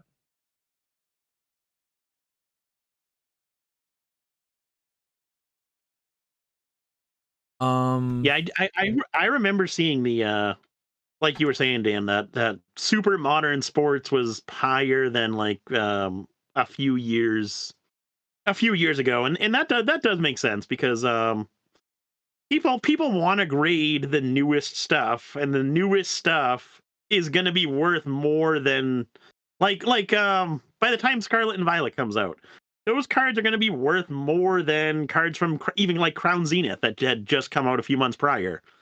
So it would make sense to me that type of stuff costs more than sets previous, and I would be perfectly fine paying more for that newest stuff, just because I know that if I'm going to be one of the first people to get those cards back, I'm going to do really well on those cards. yeah, Completely agree. there probably are like more exotic solutions, but at the end of the day, it's like, I guess that'll show you if they really do care that much, because there probably are solutions that we're not thinking about that they could put in place and they've not yet. So do they care that much? Like at the end of the day, I guess money talks, and we'll see what they do. Actions are louder than words. So if they just simply bring the floor down all together, but because Nat, I'm pretty sure that Nat was the one who said something in a podcast or in an interview where he could do some kind of a unique solution where it was tied to ensuring like the end consumer was getting that benefit. But if it never comes up, they always have the cop out that, oh, well, it would be abused, which is fair because it would be in the way that we were just talking about. But at the end of the day, we'll see what happens, right? It'll be an interesting ride to see where we go throughout the rest of the year. Either way, 15 is a lot better than it was for a while there. Even at some point, we couldn't even grade at all. So we're in a good That is spot true. being at 15. When CGC came, babe.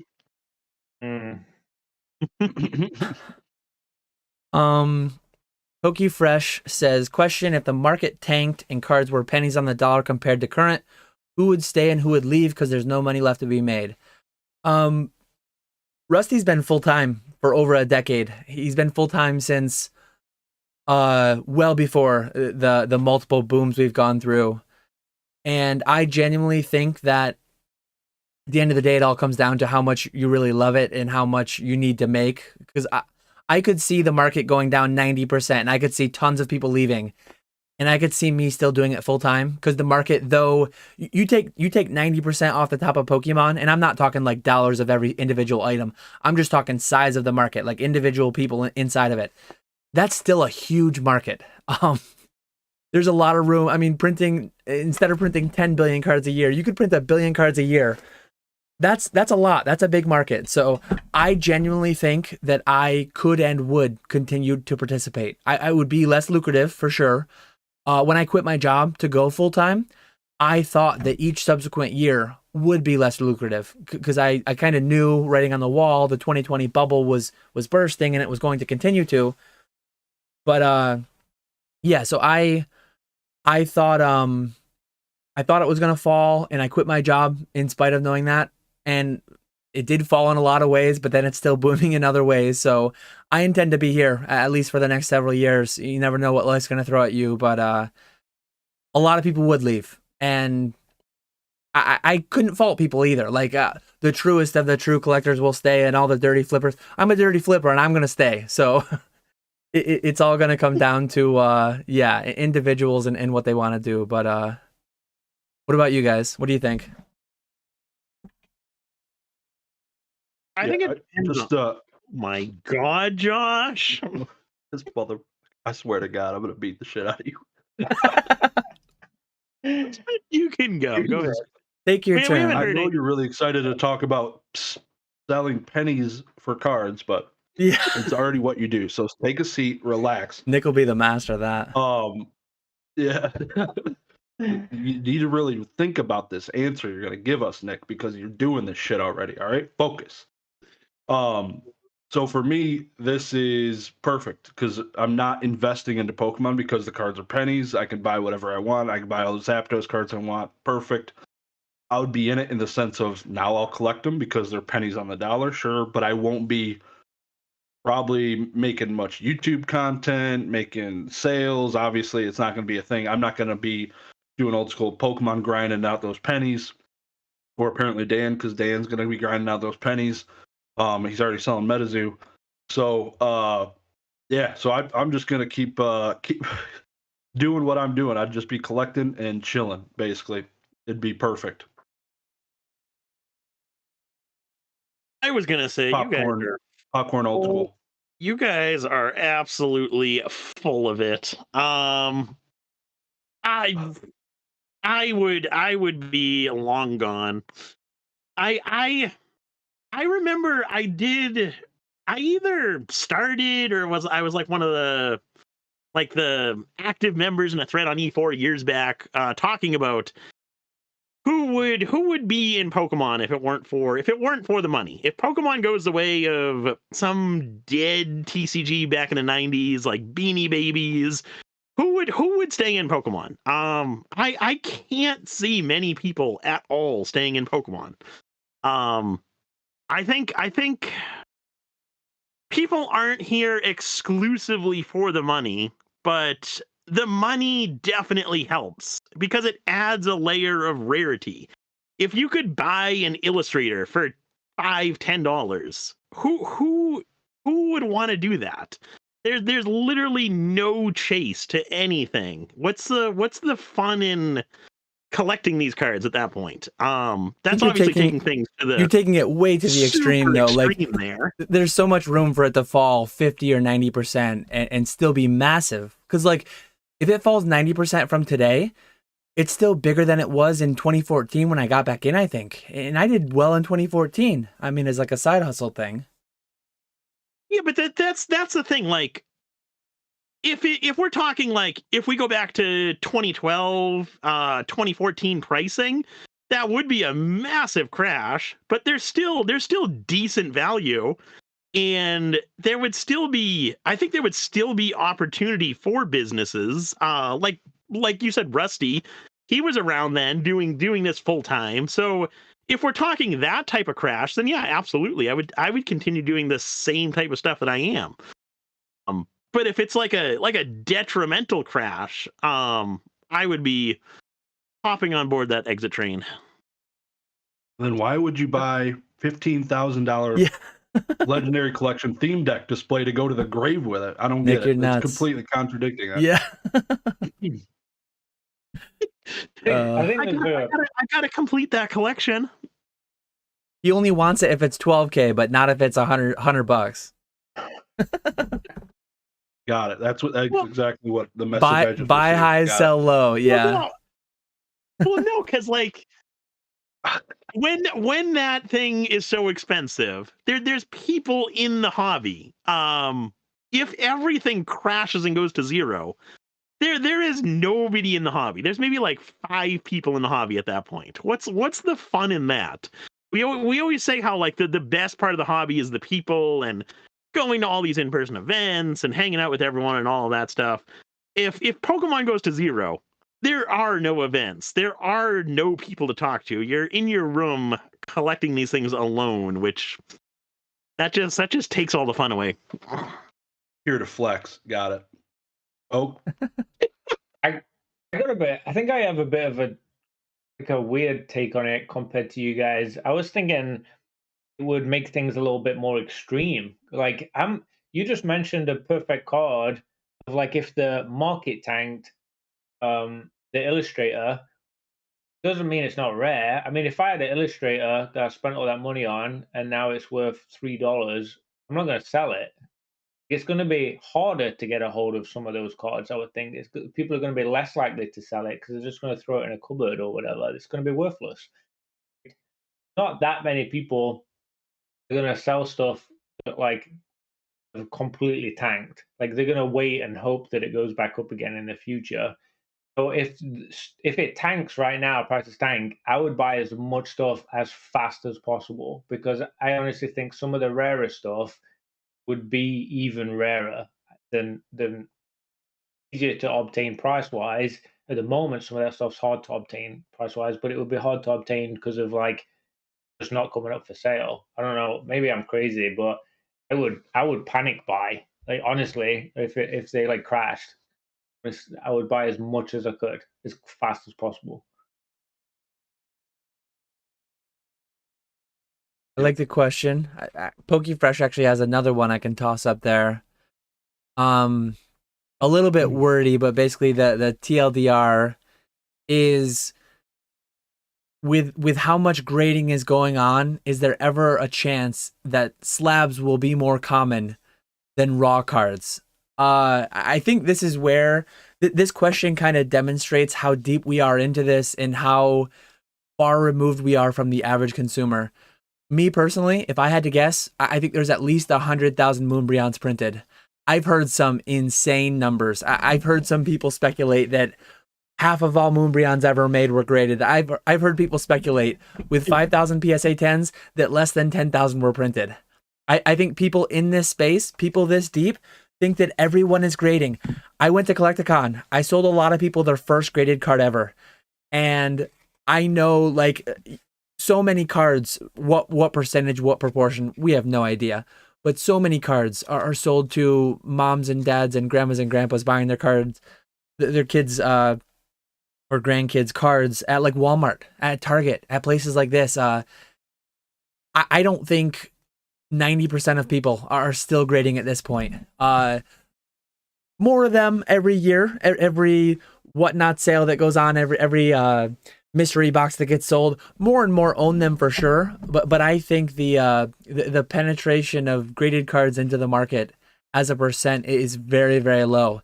9.1 billion cards were printed last year, and 2 or 3 million of them were graded. I mean, do the math on that. What is that? 2 million on 9 billion would be like 0.25%, not even.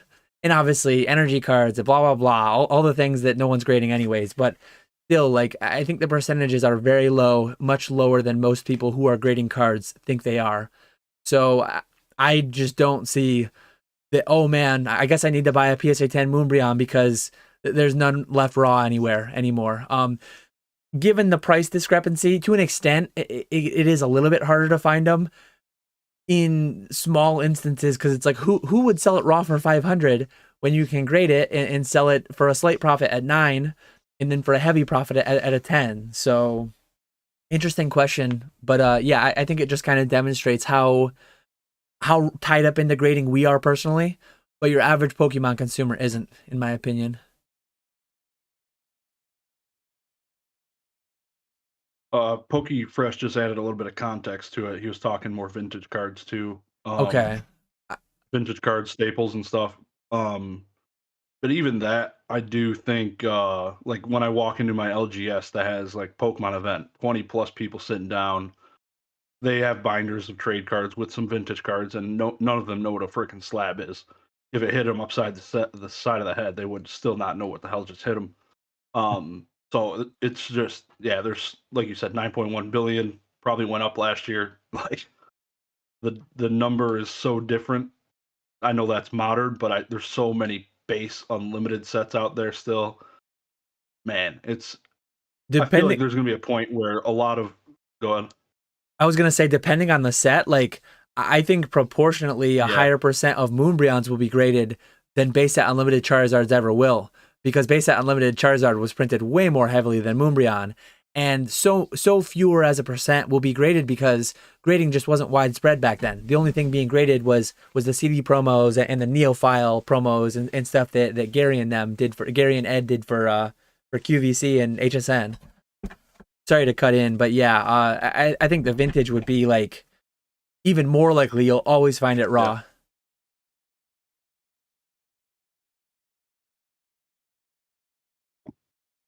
Glad you can join us again, Nick. Well, I figured I would step out for a minute, so I wouldn't interrupt you. Yeah, I agree with you guys. There's never going to be a day where there's more graded cards than raw cards. Just because there's so many people who are still buying their very first graded card. There's so many people who have no idea how to submit to PSA. And then there's just so many of those types of cards out there. Now, if you're talking like trophy cards, like Illustrator, Trophy Kang, that type of stuff, then yeah, I could see there being a day, pretty short soon, where there's more of those cards graded than raw. But any type of set card, that'll never happen. Nick, you just said almost word for word exactly what I was going to say. Well, now you're that's rude. Yeah. What a dick. Even that though, it's like, I mean, theoretically there were 39 illustrators awarded, right? But how many of those I think we're getting to the point where soon the amount of those graded in the pop will exceed the amount of those that were awarded supposedly. But we do know that several are extra copies. We do know that there are several regrades. I think there are significantly more raw illustrators than graded. I think one of the most interesting distributions of a card, and one of the most ones that you'll ever see, like the highest portion graded, are the Art Academies. Because even though there are extra copies for that, a lot of the extra copies are getting graded and sold through collector's cash. But I think like the Melly Pikachu and some of the other ones where the artists themselves have been grading with PSA, I think some of those you have like 60 or 70 graded out of the 100 awarded. And it'll be really interesting to see, like, for a card distributed in that fashion, you could actually have like 100% of the population, or at least intended population, actually graded, which is just a really interesting dynamic. Because trying to take the question to the extreme, there could actually be certain releases of cards where every single one is graded and there literally are not raw options. So it's just like a very interesting, not really getting after the spirit of the question, but kind of taking it to the extreme with like one-off exceptions. Always crack one. Yeah. I own the only raw Art Academy card in the world of this art. Low pop. I don't have another question queued up right now, Feel free to keep leaving your questions in the chat. I am kind of jumping around. I apologize for anyone where I miss your question. We're getting more than I think we can get through. Our Shots of Spat had a good one, a good recent one. Shots of what? Shots of Spat. Jesus. Give me a timestamp. I don't know if I see it. Oh, there we go. Never mind. It's at the very bottom. Do you see any value in CGC? With their quick turnaround, they are so enticing, but it's evident that they don't have nearly as much value as PSA. Let me throw this one to Josh. Let's let Josh go first. Hell yeah. Put him on the hot seat. Yeah, it's like I just bought this collection and I have a stack going to PSA and a stack going to CGC. The goal is to optimize the highest grades possible. The stack going to CGC is not any opportunity of getting a PSA 10. Essentially, my goal there, these vintage cards, I want to achieve like a 9.5 or easier chance at getting a 9 because I think CGC is a little bit easier in getting that 9.5 grade. So I'd rather get the 9 or 9.5 than a PSA 8. So those cards are getting sent to CGC. CGC has a much less opportunity of getting a 10. I think it's 10% versus PSA is 40% unless you're grading modern. If you're doing modern cards and you're chasing a 10, honestly, PSA is the slam dunk almost guarantee. If you want to gamble, play with BGS or CGC, but even CGC at this point, I wouldn't even chase CGC 10s. Might as well send it to Beckett at the current price points because those black labels are getting insane prices. So CGC is the play for me for like dented cards that are really expensive and cards I'm trying to optimize a 9 or a 9.5 on. So there's plays. Yeah, I think CGC will stick around, but I think they're going to be more of a BGS type of situation where they're super small in comparison to PSA. I hope CGC changes their Perfect 10 label to something more similar to BGS, and I really hope that takes off. This is going to take years and years for it to happen, if it ever does. But I just like CGC so much better than BGS, and where I can see CGC thriving is with error cards. I think CGC is doing a really good job with errors. I think they're going to continue to kind of lead the charge with grading errors and authenticating all these obscure cards that PSA really doesn't want to touch. So I think that's going to be kind of CGC's sweet spot, is with that type of stuff. Plus, like you said, Josh, the different plays, like CGC will be a little bit more lenient on like binder dents and stuff like that. So that's another possibility that people could take advantage of. But yeah, I see their biggest strengths as being the Perfect 10s, if they ever do change that label, and then the error cards. I think that's where they could do really well. And then another thing is with pack grading. If they ever get into pack grading, I think they could have a fighting shot with PSA, just because there's not a ton of graded packs in the like PSA pop reports. So that type of market is still like fairly new, like where people don't, there's not a ton of people who have pack collections with PSA. So if CGC comes along and starts offering that service, I think they could get in early enough where they could compete with PSA for pack grading, especially if they actually tell you how they grade packs. That would be really, really good for CGC. What do you think, Oak? I think you both touched on a lot of what I was thinking. They are definitely like a hoe of grading, right? They'll take anything. They'll like run with anything and just like put it in a slab, which is good, like in a lot of ways. I think what's really going to set them apart is what they change. If they're going to make changes in the next months and years, they're going to need to come up with something new and fresh. something different that's going to set them apart, some kind of marketing or slab change, or I don't know. They need to like do something extra. They need a little bit of an edge. I feel like they're lacking a bit of edge other than some of that niche stuff right now. The grading scale is very different to PSA. So you got like, gosh, a good example is like you could crack a 5 in PSA and grade it as maybe an 8.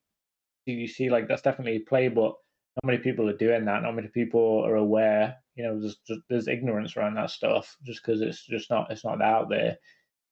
People want to buy and just grade with the same thing that they love. So I don't know. Maybe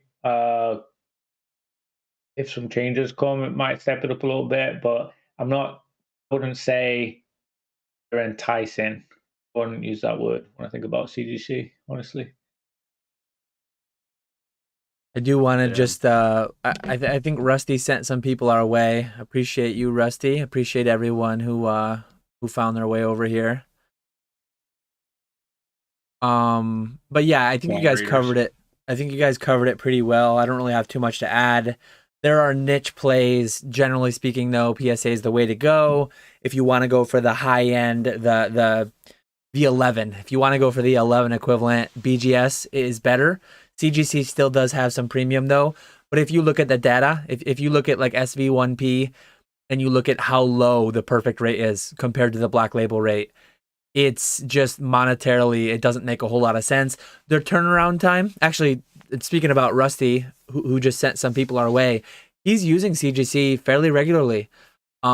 He's sending a little bit here and there, not like a ton, I don't think, but he's sending some with some regularity just because time is money. I mean, that turnaround time, getting it to market, there's value there. But overall, it's still mostly that PSA slab that people want. So I'm sending to them sparingly. If I had to estimate it, I'll probably send 90% of my cards to PSA this year, with 5% to BGS and 5% to CGC, something like that. That's kind of a guess, but it's probably fairly close. We are PokeFlipz, so here's kind of a flipper targeted question that I want to cover. Fairly quick one. Garen M says, question, seeing a lot of pirate shipping ads now that I have started shipping labels and printing labels. I think Greeny uses them. Anybody have any opinions on using them versus eBay? So for me personally, all orders placed on eBay, all shipments that I do through eBay, I just buy through them. I really love their system. I really like their setup. I think they give good discounts. That said, anything off eBay, anything PayPal, Instagram, whatever, if I'm submitting or if I'm just shipping, like personally shipping stuff otherwise off platform, it's all pirate ship. I think they're great. They don't do FedEx. They're USPS and UPS only, but they do have really solid discounts compared to like retail rates similar to eBay. But yeah, I just don't see any, unless I'm mistaken, I don't think there's any integration where I can just like push over my 20 sales for the day to pirate ship and be able to click one button and print them all. That would be a very manual process of copying and pasting. So what about you, Josh, since it was asked towards you or mentioned you specifically? Yeah, so me just doing like 20 items on auction the past couple of days, it takes about an hour to do the copy and paste. I don't use eBay. It saves me, I don't know if I can adjust the first class price, but I feel like I can't. But the recommended price for eBay first class labels on a 6x4 bubble mailer is like $4.50 for this one address, and then I checked it on Pirate Ship, it was $3.90. So I was saving money just right there. Each label had saved me 30, 40 cents each time, maybe 50 cents. I don't know if that's if noticeable for you guys, but I looked it up today to when I was doing my shipping, and I noticed there was a difference. I'm like, why the hell would I ever use this? The recommended first class shipping label. So yeah, I'm saving. Love it. I love it though. It's really easy to pull reports out of. eBay seems there's too many freaking buttons inside eBay. Jesus Christ. It's so easy to pull a monthly report out of Pirate Ship too. I love it. So highly recommend.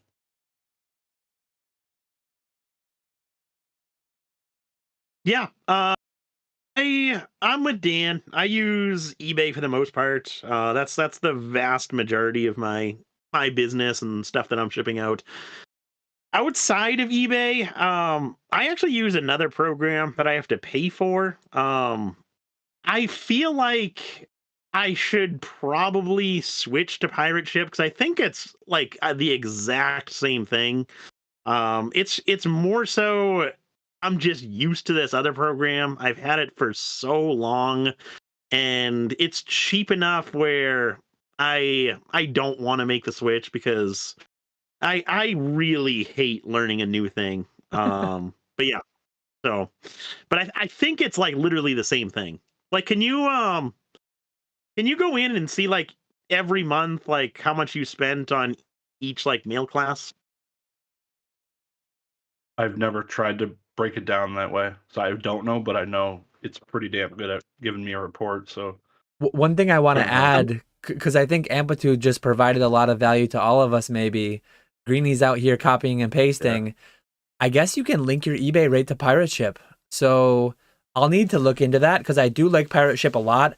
And anyone who's in the Pokenomics Discord, I've periodically I've had this issue where my 4x6 labels, I have them set to print out 4x6, and I'll get like a 1 week span where all my labels come out as two 4x6s on an 8.5 by 11. So I have no way to print them without like opening them one by one and doing it manually. Yesterday, Monday, I had to ship 50 orders and I had to open up 50 windows and do them one by one. It was miserable. So honestly, oh man, Rusty, Rusty just gifted 50 memberships and joined the membership. I don't know that we have enough people in here to accept all those right now, but we appreciate you very much for the raid and the gifted memberships, Rusty.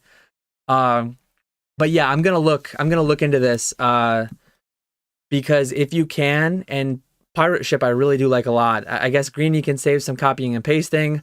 I can save opening 50 tabs to print 50 labels.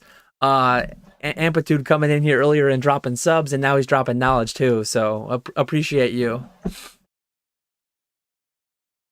Oak, I think we're gonna be eating good tonight. Got 100 donations. Yeah. We're 50% vested into this.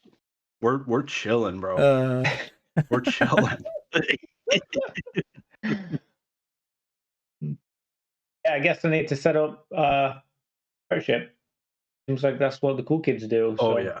I actually literally have the tab open. I was looking at it right before we started the stream, so it's quite funny that you guys are talking about it because I need to get it set up. I just finally reactivated my PO box, so I've got a PO box again, and I need to get serious about stuff. So yeah, thanks for kicking me up the butt and giving me some motivation to do that. Yeah, we all got to add that to our to-do list. I don't know if Pirate Ship can do like a pick list. I know you had talked about that, Dan, like taking 50 packages and you could scan one barcode. Oh, like a maybe I didn't look that hard. A scan form that is pretty big because like Nick just loves to punish his postal workers, and just last week I got Nick to do a scan form for his post office for the first time in a long time, and I've always done them and they really appreciate it because they can scan one thing, and I'm normally like 50 things on Monday and then 10 to 20 every other day of the week. Nick's over here bringing 100 first class packages and making the poor people scan every single one. But yeah, I don't even tell them to scan them anymore. Shopify, the first few times I did my like rip and ship streams, I had no idea how to do a scan form through Shopify, and I was getting 30 something orders. It was kind of a pain. I felt kind of bad. But there is like a shipping manifest app. I wonder if Pirate Ship can integrate with Shopify and with eBay and with PayPal. Like, it would be, if it's like the one-stop shop, I'm definitely going to do some research tomorrow because that would be great. Simplicity is nice. Let's see. Oh, it can populate a scan form, a single barcode. At my what do they call it? They call it a manifest. My postal workers call it a manifest. eBay calls it a scan form, SCAN, like an acronym for something. Interesting.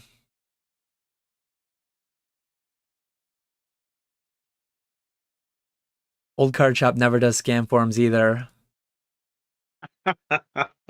least I'm not the only one. See, I put my cards back. I do scan forms. I try to like make the world a better place, and I try to like make it easier on other people. I don't try to make people take like special trips to the body shop or scan 100 packages manually.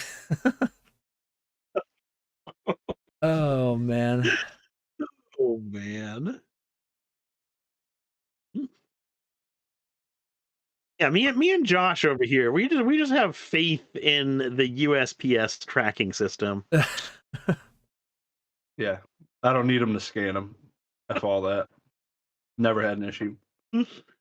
It is actually one thing to be upfront about, I guess. If I ever sell, like for me, greater than $5,000 sales are quite rare. So if and when I do have one through eBay, I keep that one off the scan form intentionally, because when you go, say you have 50 packages and you give them the scan form, it gives them like an update. It validates the tracking, it validates the acceptance for like the eBay metrics side, but it doesn't give you a true acceptance scan in many ways, because like if you have a box of 50 packages, how do they know that one isn't randomly missing?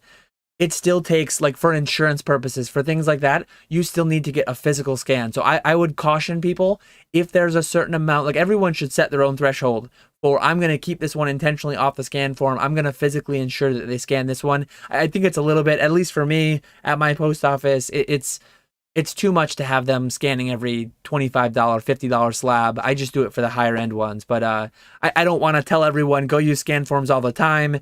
Someone has that nightmare scenario where like $1,000 package gets lost and they don't have that like true validation scan. I would caution people for that. See, I just have my floor for scans set at 50 cents, and all of my orders are above that. So yeah, there you go. Nick's a very low risk individual. I like it. I did see a question I lost that Peeked at You asked a couple times. I'm gonna find it for you right now. Peeked at You. Something about brick and mortar. There it is. Here's a question. Are there any financial pros to having a brick and mortar in the card space today? It seems you can be so profitable online. Why would you have the extra overhead? I will never have a brick and mortar personally, for the reasons mentioned. I think there are some benefits, but they're not enough given how much I'd have to expand my overhead. The main pros I would think of really quickly are like just the environment. Like if you love cards and you love people who love cards, and like you're kind of always like in that. You're in that a lot more than you would be in a home office or something like that. You'd be more surrounded, more in depth into it. For anyone who would get value out of that. Then also like trade-ins, just you get a lot more like foot traffic, buying collections. You get some amount of that coming to you, finding you instead of having to go find it. All the organized play. Pokemon is giving out like some amount of those play packs, and Magic does certain things. I think maybe the pricing gets a little bit better. Another big one too is like if you try to get distribution today as an online retailer, good luck. If you're a brick and mortar, you're going to have a lot better odds of getting that, and I think your allocations will be higher out of the gate. Anything to add, Nick? Yeah, so there are definitely some really big advantages to that. Having an actual brick and mortar. I think the biggest ones are, like you said, those collections that just come walking through the door. Like the Pawn Stars saying there, you never know what's going to come through the door. My dad used to run a coin shop, and he did it for years and years and years, just online and going to coin shows and all that. And he really built a brand around our area of him being a coin dealer, buying and selling coins. But he would get collections that came to him. But it wasn't until he opened an actual store that more and more of these types of collections would come into the store, and bigger collections would come into the store. So having an actual physical storefront, I think you can see a lot of these collections that you normally would never see. So I think that's definitely a big perk right there.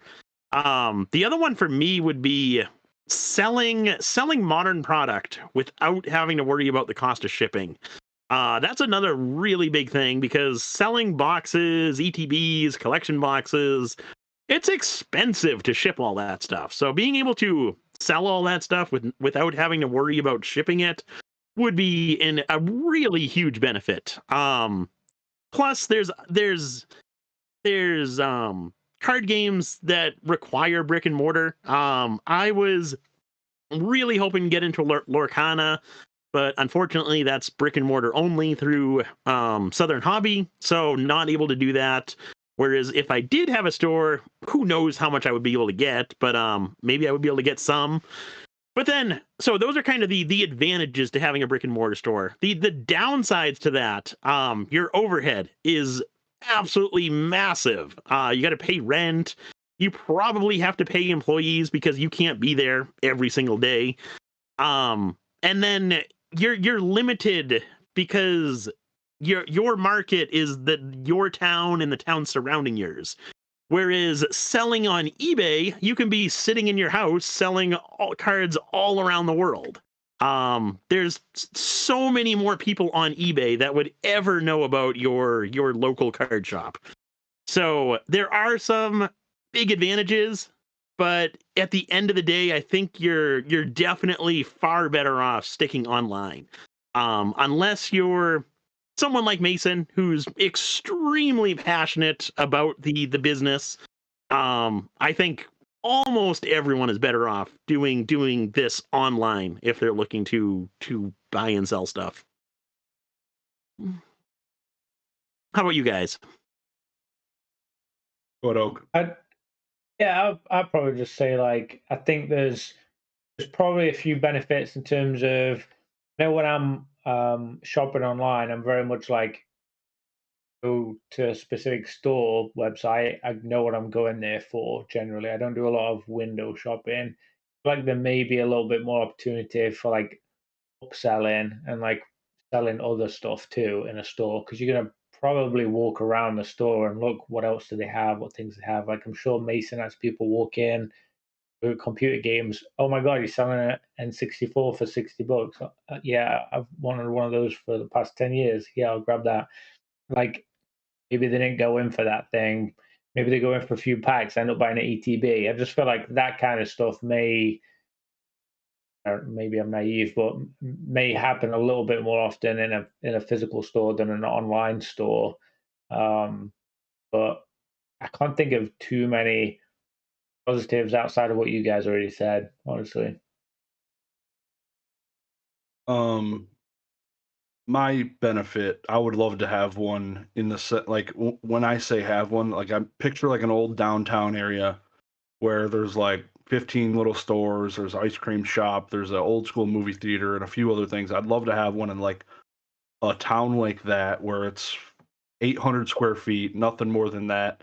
One little section, little table, a few tables for people to play a few games on, but primarily just there for me to not have this full-time job. I could do that 9 to 5 instead, Monday through Friday, maybe a weekend or so, or shift it and not work Monday, Tuesday, whatever. That would be awesome. Just do that full-time would be really cool. It's outside, like it's like retirement age for me. That's not a plan here in the near future.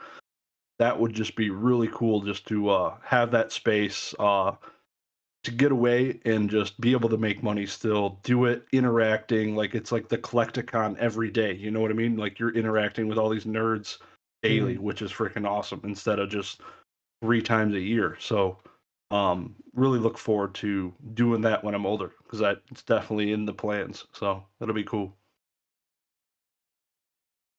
I do have to do a little bit of a shameless self-promotion.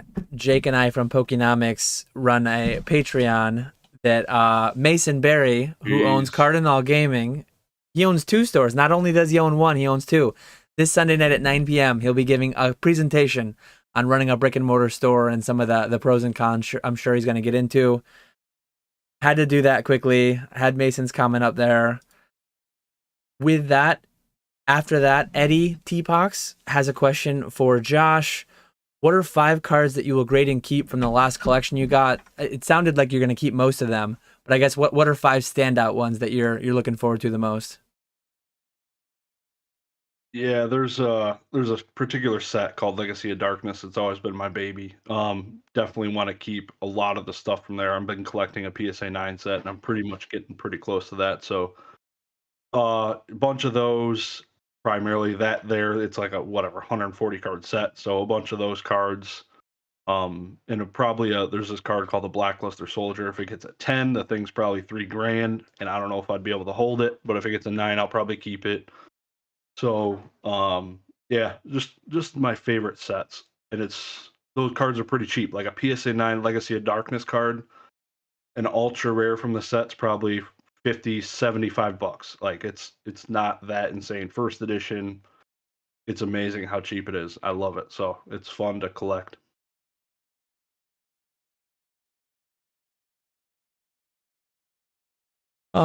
It is 11 p.m. here on the East Coast. I think we forgot to mention it up front, but probably like midnight. I think we'll run for like another hour as long as chat continues to hang out and have questions. And I know only Nick and I got approval from our bosses to sleep as late as we want tomorrow. I don't know about the other two, so we'll try to be respectful of their time. Let me just take this brief time to say we appreciate having you guys so much on. It's been a great chat. Oh yeah, Thank you. definitely. Yeah, I'm enjoying it. Yeah, it's not as much like the thumbnail led everybody to believe it'd be like you guys versus us in some aspect, but there's been like zero effing questions like pinning us against each other. 2 podcasts you got enter. 2 full-time worker guys. Yeah, like it's unique little thing. You got 2 full-time Pokemon sellers, and then you got 2 guys that are full-time working that are doing this on the side, and it's pretty interesting stuff. So definitely some different takes on stuff. Pretty cool. Oh. Yeah, we didn't say it up front either, but I mean, the last hour of this is going to be a Royal Rumble. 2 podcasts enter, only one can emerge victorious, and the other one has to retire their podcast. But looking forward to that last hour of the podcast. Man. Time is now. I got dibs on Nick.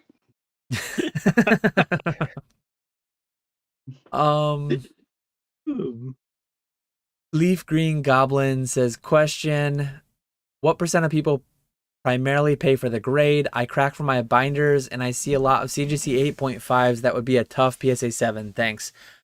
I honestly think a very large portion of graded card consumers are just buying the label. I prefer that buyer, honestly, from a selfish perspective, because like the reason I grade is to get an impartial third-party opinion of the condition. And when you get those questions on like a PSA 9 or PSA 10, can you send me a video, a 3-minute video, front, back, left, side, up, down? I that's just so much more labor intensive, and half the time it doesn't lead to the sale. So I really enjoy label buyers, and I'm not trying to say that like in a negative way. Like I think it's valid in a lot of ways. I'm one who's pretty critical historically of these grading companies for what they do, but at the end of the day, like I'm really getting into the nitty gritty, the exceptions more than the rule. I think 95+% of the time they do a pretty decent job. To be honest and to be fair to them. Clearly the people value the product and they pay for what the product is, but what percent, to throw a number on it, I don't know. A vast majority, very infrequently. I sell 100 cards a week and I don't get asked for more photos more than a couple times a week. So 98% then, I guess, just by that metric, by that percentage. Maybe it has to do with the year of cards I'm selling. Depending on the price ranges, depending on the eras, you're probably going to get more of it on certain cards than others. But what about you, Nick? You're selling quite a bit of volume of slabs too. Yeah, I'll get a few of those messages from people asking for videos, pictures, whatever. Unless it's something super high end, I'll not respond to that or tell them no. Look at the scans, look at the grade. That's why I got it graded. but yeah, for the most part, everyone's pretty good about that. I think people are generally trusting of PSA, CGC, all of that. I would say most people look at the grade, buy the card, without paying super close attention to the actual condition, which I kind of like. But yeah, I pretty much agree with what you said on that one there.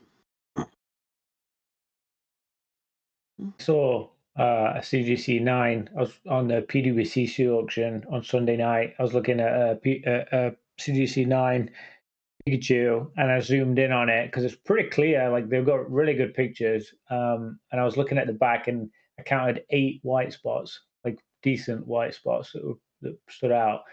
I don't know if a 9 should have that, but I always take the grades that aren't 10s with a little bit of a pinch of salt, honestly, because it is just subjective. Like we all know, we all heard the phrase, like crack and resubmit, you'd probably get a different grade, that kind of thing. But it's reality, for anything under a 10 and even some 10s.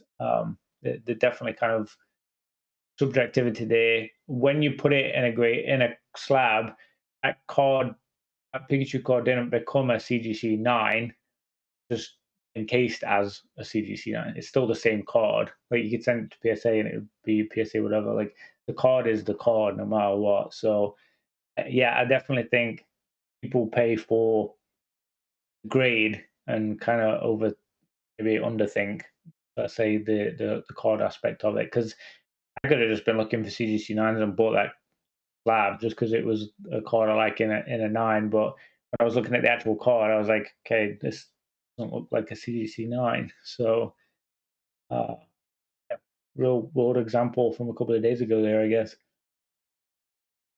What about you, Josh? Yeah. Popcorny. Yeah, I think you realize the biggest percentage, like price fall off with higher end stuff, obviously. So, like if you're looking at a PSA 10, like first edition base Blastoise with a really old 2X cert, I'd say about 50% 2X certs are PSA 9s, 50% of them are actually PSA Gem and 10s now. But when you get the ones that look like 9s, you get the largest percentage drop in price. So, like traditionally, that card, a PSA 10 first ed Blastoise, will sell for whatever, 20 grand, say in a PSA.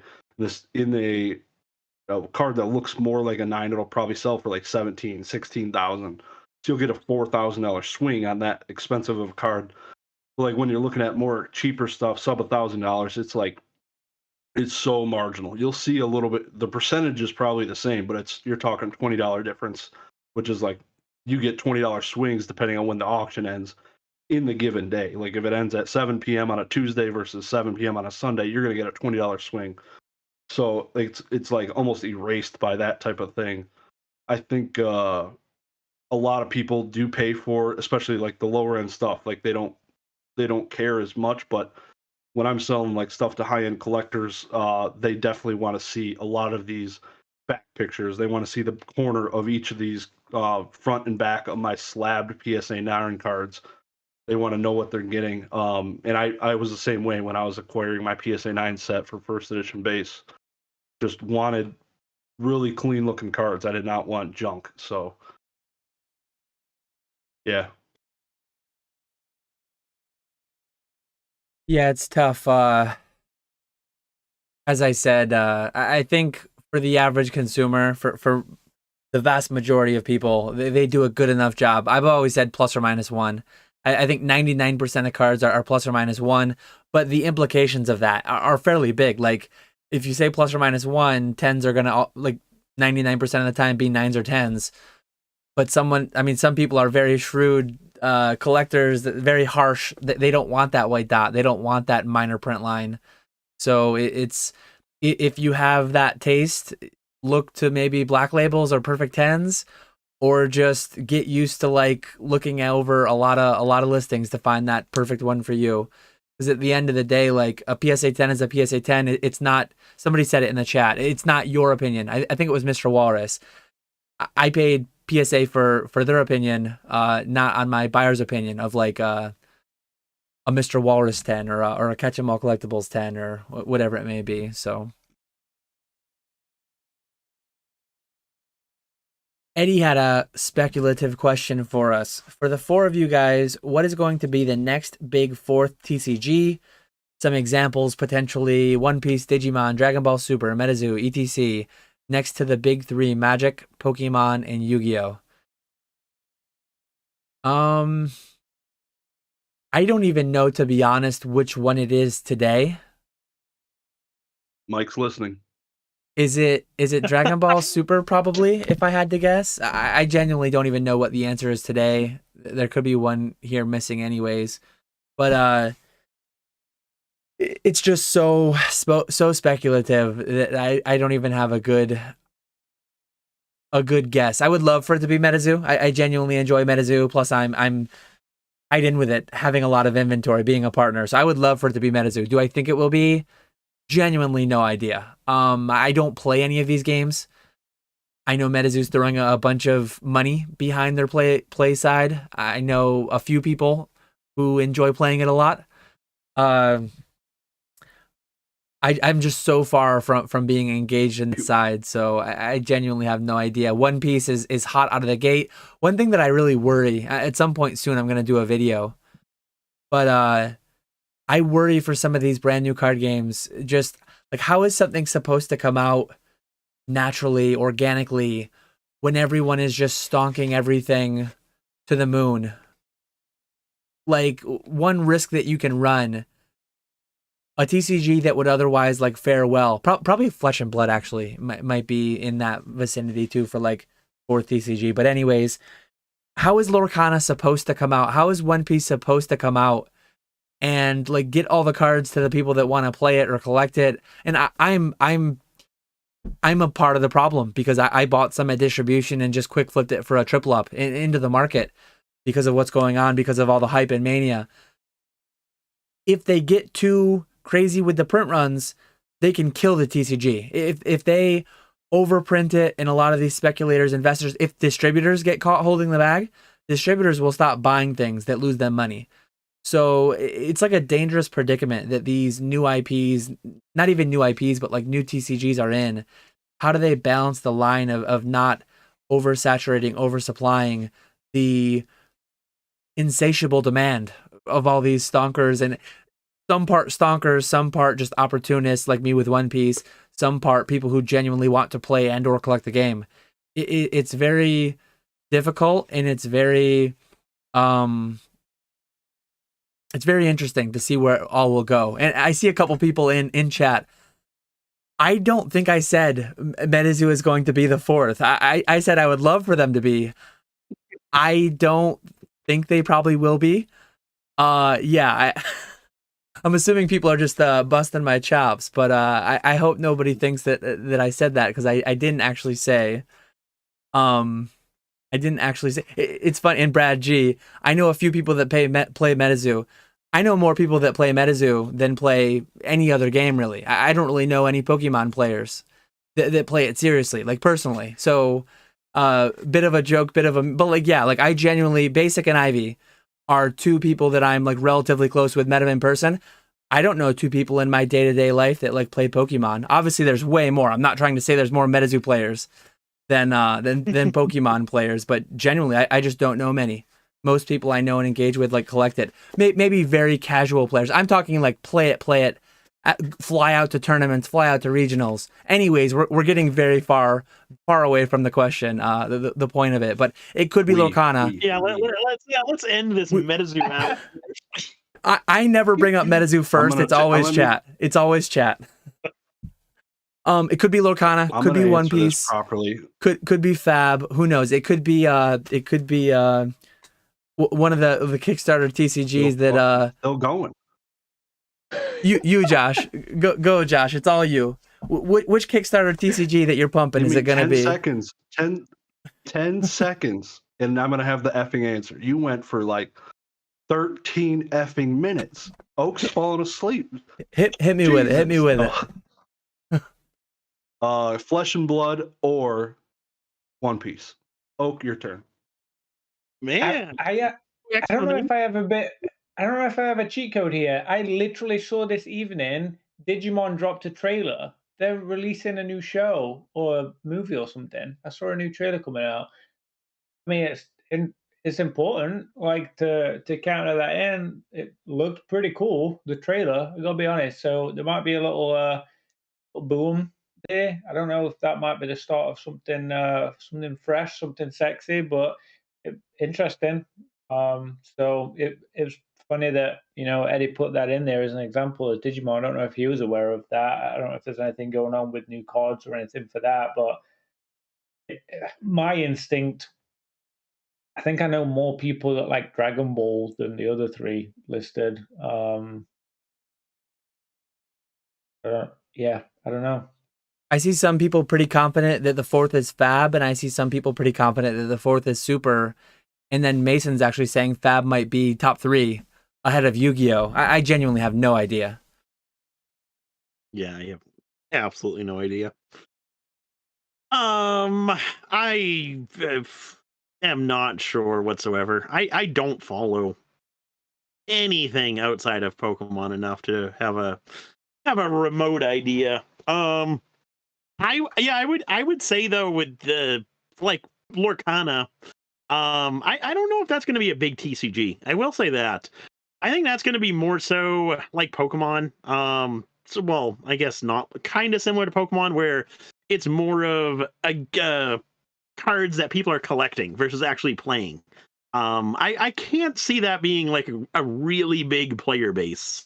I think it's going to be absolutely massive for speculators, investors, right out of the gate. But long term, I can see it lasting as a collectible game. I just can't see the playability aspect with Lorcana. But as far as the question, I have no idea. I wouldn't be shocked, and I think some people will be very shocked and offended. I wouldn't be shocked if Lorcana or One Piece fails within 2 years. Like, I just think the period we're in, the hyping, stonking, the way that it goes, like, people think that Lorcana, just because Disney's so big, it doesn't mean it will always translate to cards. There are Disney cards from 1993. There are Disney cards going all the way back. Like, yeah, IP matters, but it's not everything. And I think, as I said, I don't know how to word it properly, but this period of just mania that we're in, there's largely a lot of mania still around in cardboard. That can kill a TCG. That can kill a TCG. If Disney first couple sets come out and it just goes to the moon and they 50x, 100x print runs, and then things get dark, it could get dark quickly. I'm not calling for Lorcana specifically to fail. I'm not calling for One Piece specifically to fail. But I think that too many people are like too bullish on, oh, it can't fail because One Piece has 1,000 chapters, 1,000 episodes, whatever. And because Disney's been around for 100+ years, like they still can. And there's precedent for that too. You got another answer, Dan? Metazoo, I've said many times, Metazoo absolutely can fail. I would not be like, there's some percent chance. Metazoo is more likely to fail than Pokemon. Metazoo versus Lorcana, Metazoo, like some people might not like my answer, but Metazoo is, people love to hate Metazoo. And given that it's already survived the first 2 years, given that, by some metrics, people think it's dead, no one plays it, no one collects it, blah, blah, blah, whatever people say. I'm going to make a video in a year and a half when it's still alive. And Nick and I set a date on what it was. I'm going to make a video calling Nick out that he was wrong on it. But maybe not, though. We'll see. We'll see where it goes. Amplitude says he'd rather give me 200 memberships than buy one of the Metazoo boxes from Dan at Map. Oh, man. But yeah, at the end of the day, like, I think Metazoo could have printed itself dead already. Had they been super stubborn and had they been hard-nosed, like dead set on it has to be, because at one point they said it would be 100,000 boxes at release for every set, and I think they said they'd scale up to 250K. They never got there, and they actually went down 50%. Rudy talked about it a bunch. they have to control print run, not just MetaZoo, all these other. Magic hasn't done a great job at it. I don't think or know Magic's going to fail anytime soon, but like supply matters. Pokemon isn't going to do it anytime soon, but Pokemon could print themselves to death. They almost did it in the early 2000s. Base set booster boxes, Team Rocket booster boxes, Jungle Fossil, sub $40, and they weren't selling. Pokemon almost died. Lorcana could, One Piece could.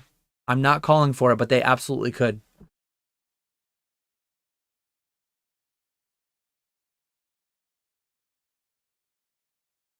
Be intrigued to I'm trying to think of which one of them sports card investors might get into the most if there was like something new and fresh going on. It'll be interesting to see if any of those big channels really start pumping. Somebody talked about, and I Googled it, or I searched it quickly on eBay. Somebody talked about a Disney 100 years box that is going insane right now. And I don't know if that's Lorcana tied. I don't know if that's an earlier iteration of Lorcana or if it's completely independent.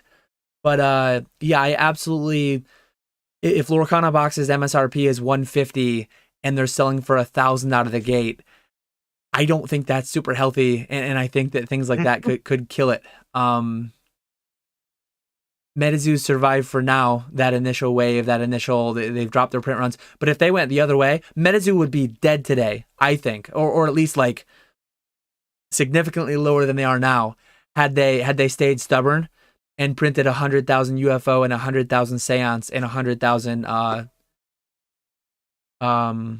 native, or had they gone even the other way, had they printed 200,000. Yeah, I think rude awakenings will happen in the next few years in Pokemon and outside of Pokemon, because we're still in so many regards, we're in like a mania. And I think just there's a lot of like universal excessive, what does Jake call it? Irrational exuberance. But we'll see. We'll see what happens. The future will tell, right? We shall see.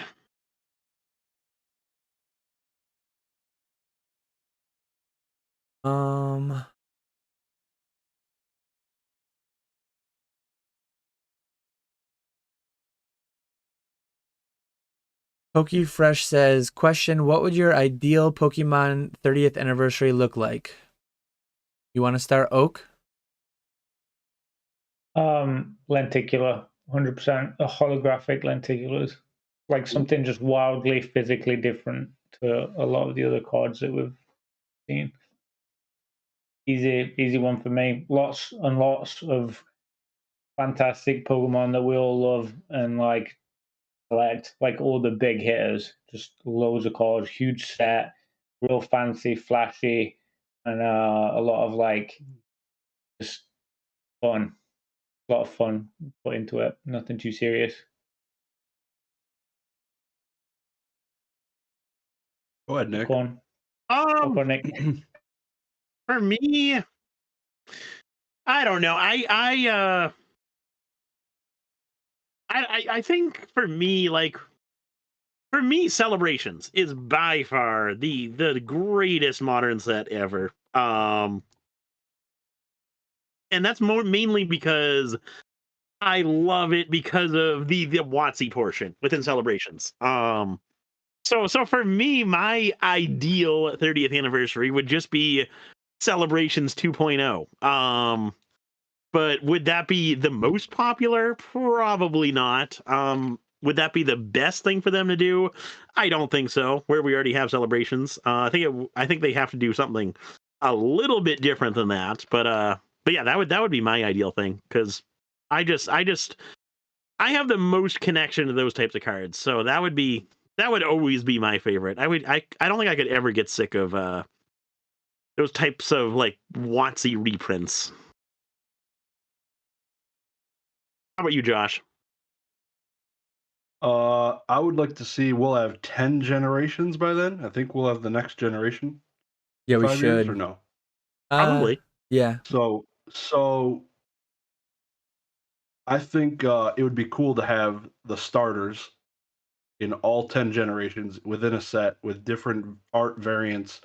Just pay respects to all 10 generations, and just do it for the starters. Don't dilute it with all these stupid legendaries from all the different generations, or just don't put base unlimited Charizard. Just pay respects to the starters, the ones we all know and loved growing up with, and maybe just do their evolutions even. That'd be cool. Different alt arts, and or even just extended arts like they did the Pikachu and Celebration, stuff like that from the original arts. Change it up would be pretty cool. Not just jumbo cards. No. Like Nick. I had such high hopes for those first partner packs. That was such a dud. Yeah, those flopped. People only like their cards in one shape and size, not that big. They're way harder to grade too. It's too much surface area. But like Nick, I really enjoyed Celebrations. I think they did really well with that set. I'm probably gonna get myself canceled with my answer here. I want a super high-end Magic 30th like product, but with actual serialized cards.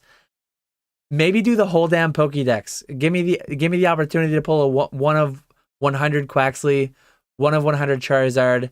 Give me everything all in one product with some serialized chase. It's been fun run on YouTube. I'm officially canceled after that, I think. All right, guys, I'll talk to you tomorrow. Yeah. I genuinely think it would be interesting. It would be interesting to just see what the market would do with it. Almost like a morbid curiosity. I just want to see it. I think it's inevitable on a long enough timeline. Maybe we're 10, 20, 30 years away from serialized cards. But given what, Star Wars is doing with them, given what all of sports is doing with them, I think we just eventually will. I don't think it will happen by the 30th, but I think it will happen at some point. It would be super interesting to see, though. Hey, we got some people backing me there. No, some people don't like it, but some people do like it. Yeah, no. That's rough. Yeah. Everyone wants to stonk everything. Let's give them what they want. Come on. Everyone wants to see that $1 million 1 of 10 Charizard. Let's do it.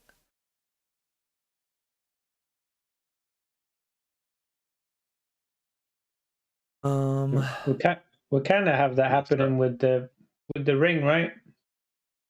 It will be interesting to see what the ring does. Yeah. I forget who was talking about. I think it was just in a Discord somewhere, but it definitely wasn't the first time that I've heard that that idea about. It's definitely been talked about with sports products. But imagine if somehow you were the one who pulled the one ring. If you pulled the 1 of 1, you don't go straight to market with it. You buy up a ton of boxes. You let the panic and the mania ensue.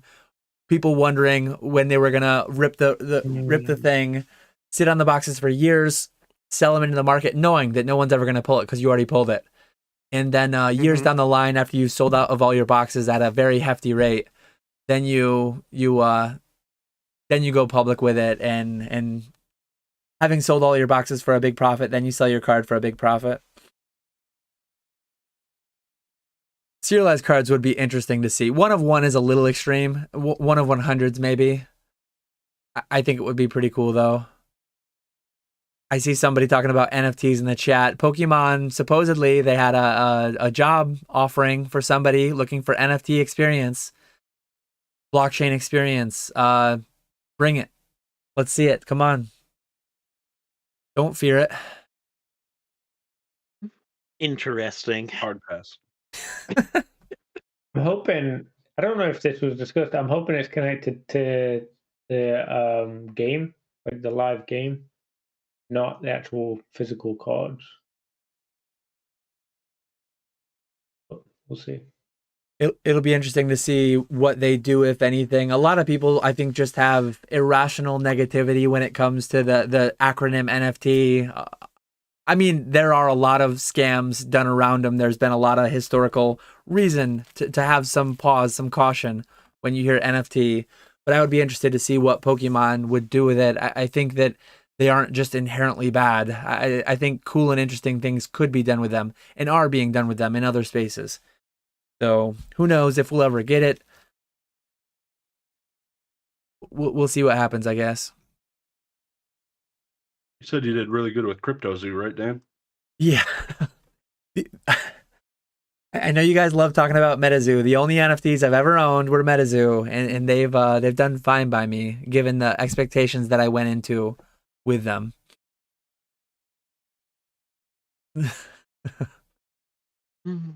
Oh man. Geek.Chew wants to know, what is your favorite shared trait from the content creators in the card space create, and what is your least favorite shared trait? What? I don't understand. I don't know if you had a typo in there. What is your favorite shared trait from the content? Oh, from the content that creators in the card space create. So not shared trait of the content okay. creators, but of the content they create. I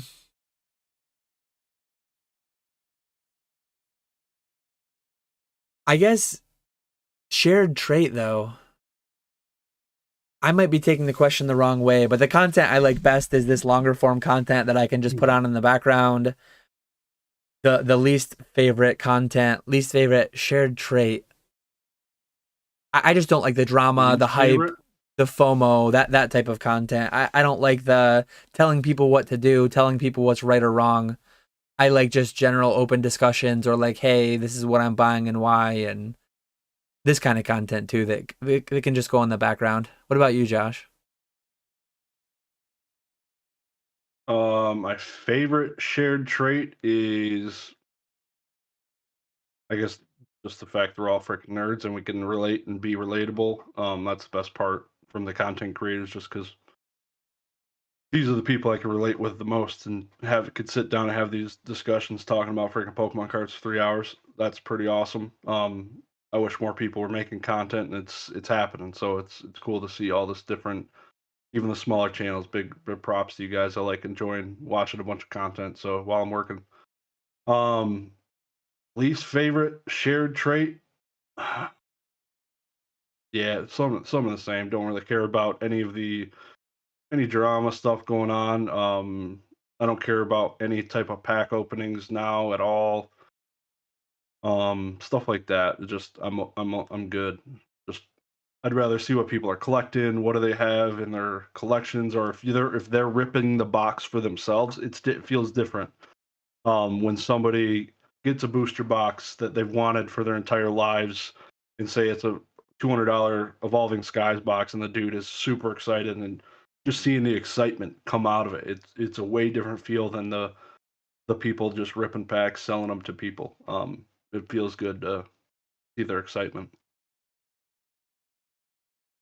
I think there's pretty good reasons on like why there's kind of a group of us, like Pokemon YouTuber type people, that like gravitate towards each other and like go on each other's lives and go on each other's podcasts and watch each other's videos and stuff. I think there is just like a lot of that. Like we're interested in what each other are doing and what you think's good and what you think's not doing so well, and what things you're selling and how you're selling it, and what success you're having, what things you're struggling. It's all just so interesting, and that's what most of us kind of do. I'm in it very lightly at the moment, but I'm consuming a lot of content still, and yeah, I love all that side of it. The least favorite, again, pretty similar. I think it's just like the drama and stuff. I really dislike when people talk negatively about other people. That's a major doink doink turn off for me. So all of that stuff. But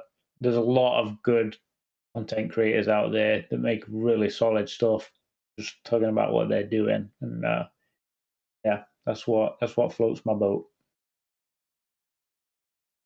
Yeah, I similar answer to you guys. Favorite would definitely be the long form Talking that. discussion type content, because for me YouTube is something that I 99% of the time just listen to. I very rarely actually like watch a YouTube video. I will say the only except or pretty much the only exception to that is Pokemon Classics. Whenever he uploads a new video, I have to watch that one because his editing is really, really good. But yeah, the longer form content, absolutely love that stuff. Can throw it on when I'm working on the computer, getting stuff listed. Makes the day nicer. And then least favorite would definitely be the like the pack opening channels for sure. That stuff just too overhyped for me. And then just not as interesting for me. But then again, it's not made for me. It's made for the most part, like Leonhardt, the Nates, stuff like that. For the most part, like younger people. So it makes sense to me. But that would definitely be the least favorite. So you don't like pack opening content. What's the next video you're bringing to YouTube?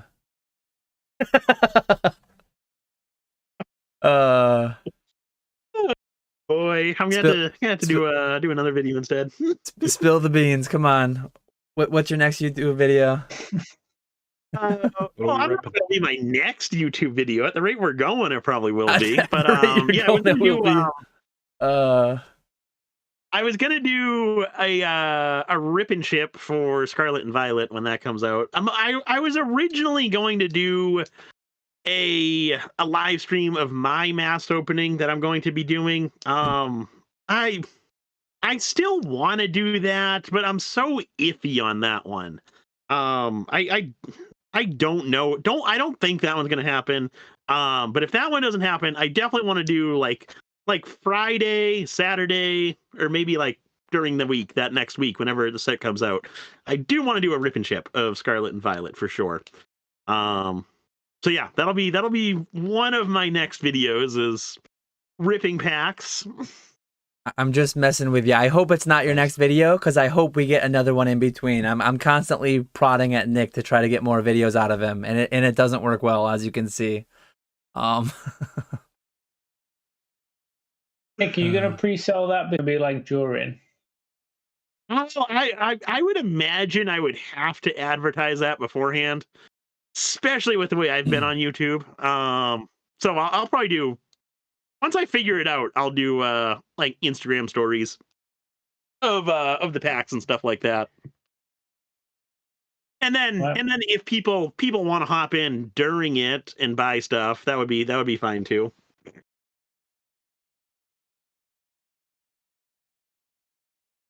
Looking forward to seeing Hype Beast Nick screaming at those big pulls. Yeah.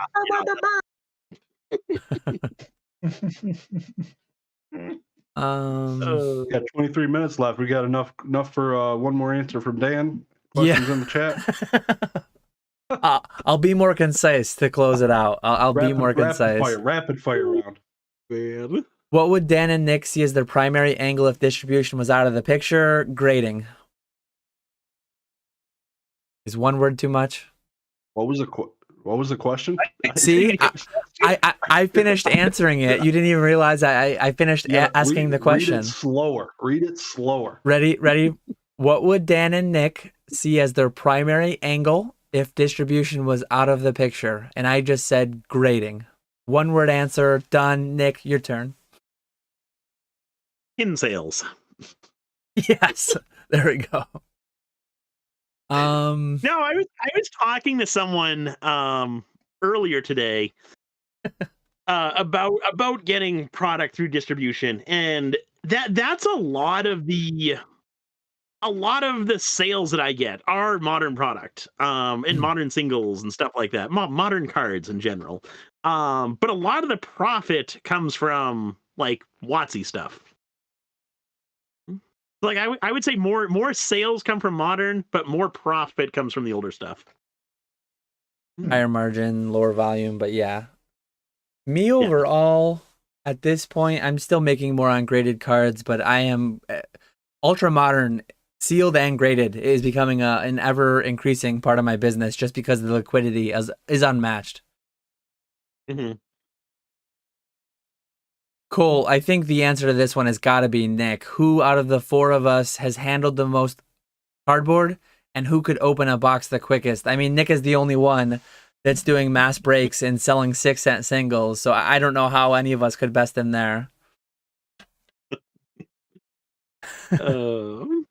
Yeah, no contest for me. We'll have to have a an opening challenge or race, whatever you want to call it. I opened a box of V-Star Universe, and I was giving it out live. I was just like, whatever, YOLO. I swear it took like an hour to open that one box. So no, it's definitely not me. Oh, come on, Oak. Those are rookie numbers right there. Gotta speed that up. It was fun. Though. It was fun. Shinotic says, do you think you can find better quality cards at a card show or on the internet at places like eBay? I think just due to sheer volume, it's going to be eBay every time. But given the ability to actually inspect it in hand in person, you get unrivaled access. Like, you can do a full pre-grade of the card in person. So they both have their pros and cons. Did you Got a bunch of Oak make any big pickups, or did you really like walk around the show much? No, I was so invested in talking with people at the table. I did very little walking around, honestly, and pickups. We'll say, like, eBay wise though, like buying online, I've definitely had quite a few with very obvious dents that you can't see on the picture. I've had quite a few cards where they've come and they've had dents in person. So that's probably the biggest thing I would say in between the two. The light reflecting off it, I guess. Yeah, eBay. eBay for sure. When you go, yeah. When you go, Josh, as just as a buyer, not as a vendor, have you had any big pickups? Have you made any big plays on raw cards, or not really? So every time I've gone to CollectCon as a buyer, it's basically been to buy things for the PC and not as a flipper. This is going to be kind of the first time going there, looking at raw cards and people's collections of slabs and seeing if I want to make a play on those, like the Whatnot guys. Figure I'd give them a little bit of competition. See if I can get somebody cleaned up for 70%, 65%. Flip into an eBay auction. We'll see. It'll be interesting. Yeah, just like volume wise, eBay is definitely the best option. But being able to see cards in person is definitely nice right there. But yeah, the sheer volume of eBay TCG player, I would say Troll and Toad, but they don't have a near mint grade. There's just so many more cards on there. The volume thing. Yeah. Kurt MCFC asks, question, when Dan and Nick were doing Pokemon as a side hustle, what were you doing / selling at the time, and how different was it compared to going full-time in terms of choices of plays, etc.? I had a video where I touched on this a little bit, but generally speaking, it was the same. Although I did do a little bit of the old school Pokemon box break, selling playsets of trainers, selling sub $5 like singles and playsets of cards, ultra modern cards from Phantom Forces, Primal Clash, Roaring Skies. It just got to the point where I had to do away with that because my time was limited. Well, it's still limited, but it's less limited now. But yeah, it just became like grading was the more profitable endeavor, so I maximized my time into that, and selling the singles was something I dropped off.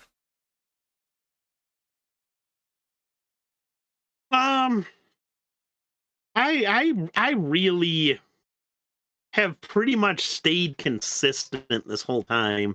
If anything, it's gotten worse. Like back when I first started, I would make like nice lots of cards with nice binders and do auctions of lots of cards. And then I started selling individual holo cards and bulking out the non-holo cards.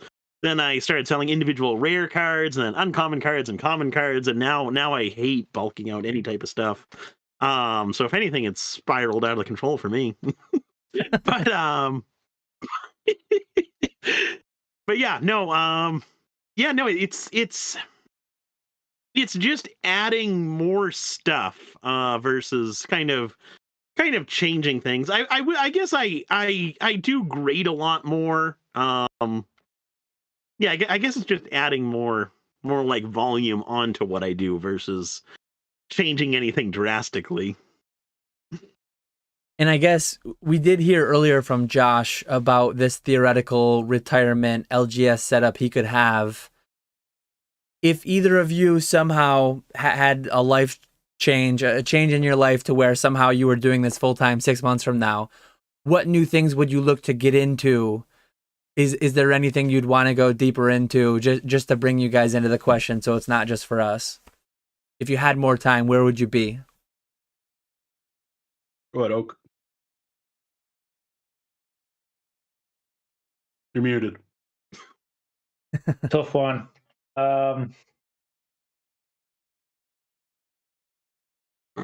think I'd initially spend a lot of time researching and really get as much knowledge as possible of like data on what things are working well, what things are profitable, what things change, what things are static and less dynamic and stuff. So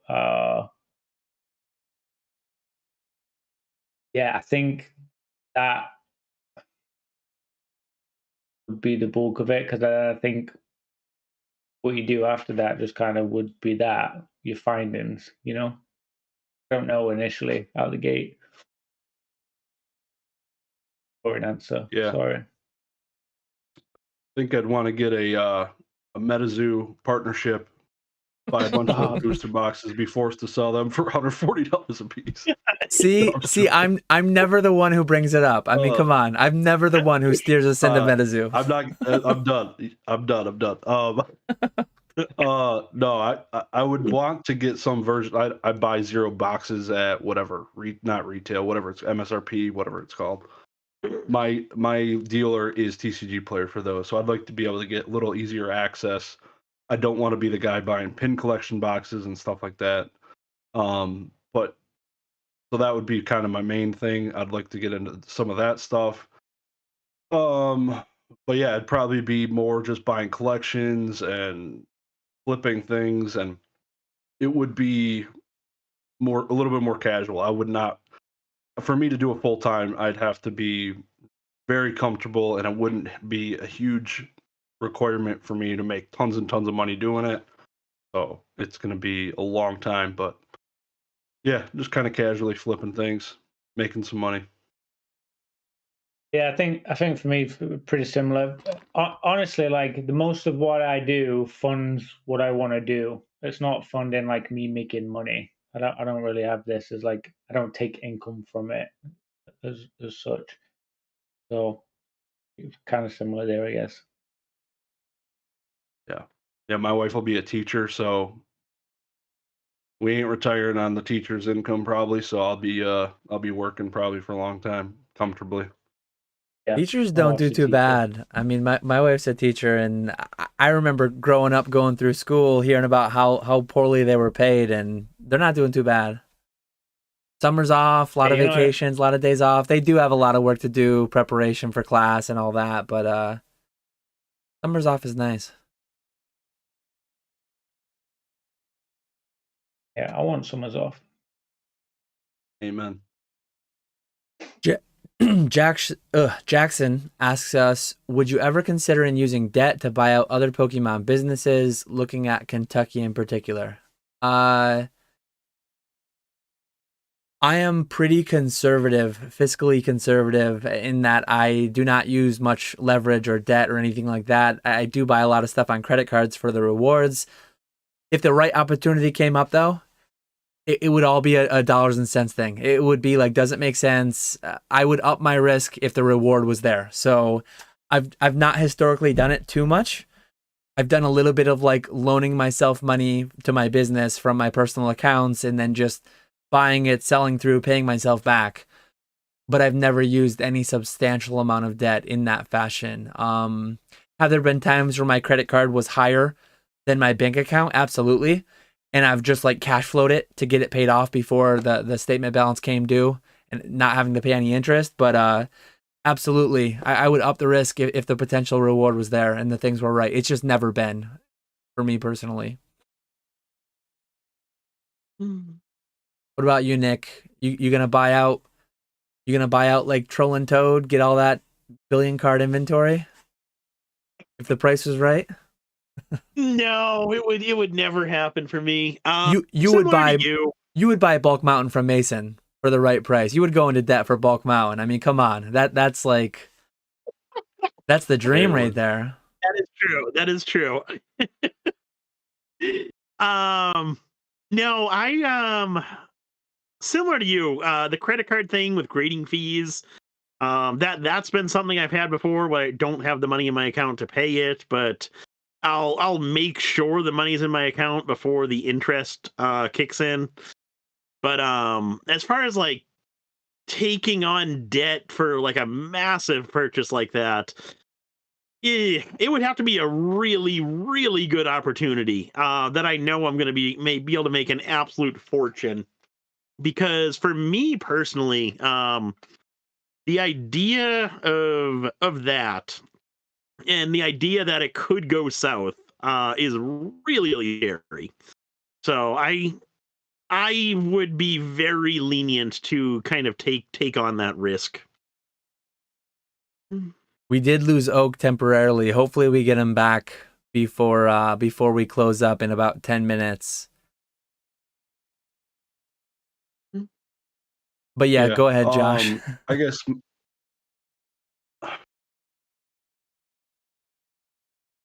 I definitely like just flashing back, whatever, 14 years when I was an 18-year-old guy, and just credit cards are amazing. Like being able to, you could leverage the debt on things if you need to, and then never in my life have I paid interest. And the benefit of that, like there's credit card deals out there. Like back when I was a struggling college student, just bought my house when I turned 20. Times were rough, and you would have to, like, I'd have credit card payments throughout the year. I'd have zero interest all year, and then when that year would come up, I would open a new credit card that gave me a different thing, and I'd transfer the balance. I'd have 0% for another year, and maybe I'd do it again until that was paid off. So there's huge benefits out there for these different credit card deals. Just keep that in mind, people. If you are leveraging any debt, you should not be paying any interest. I would do a transfer to a different credit card or something just to get that out of your hair. But definitely, if just like Dan said, if somebody came up to me with a $70,000 collection, of course I would leverage some debt. If I saw the value of flipping this to 140K in the next few months, no problem. Done. 100%. Oak is back with us. Welcome back. Sorry. I don't know what I did. Welcome.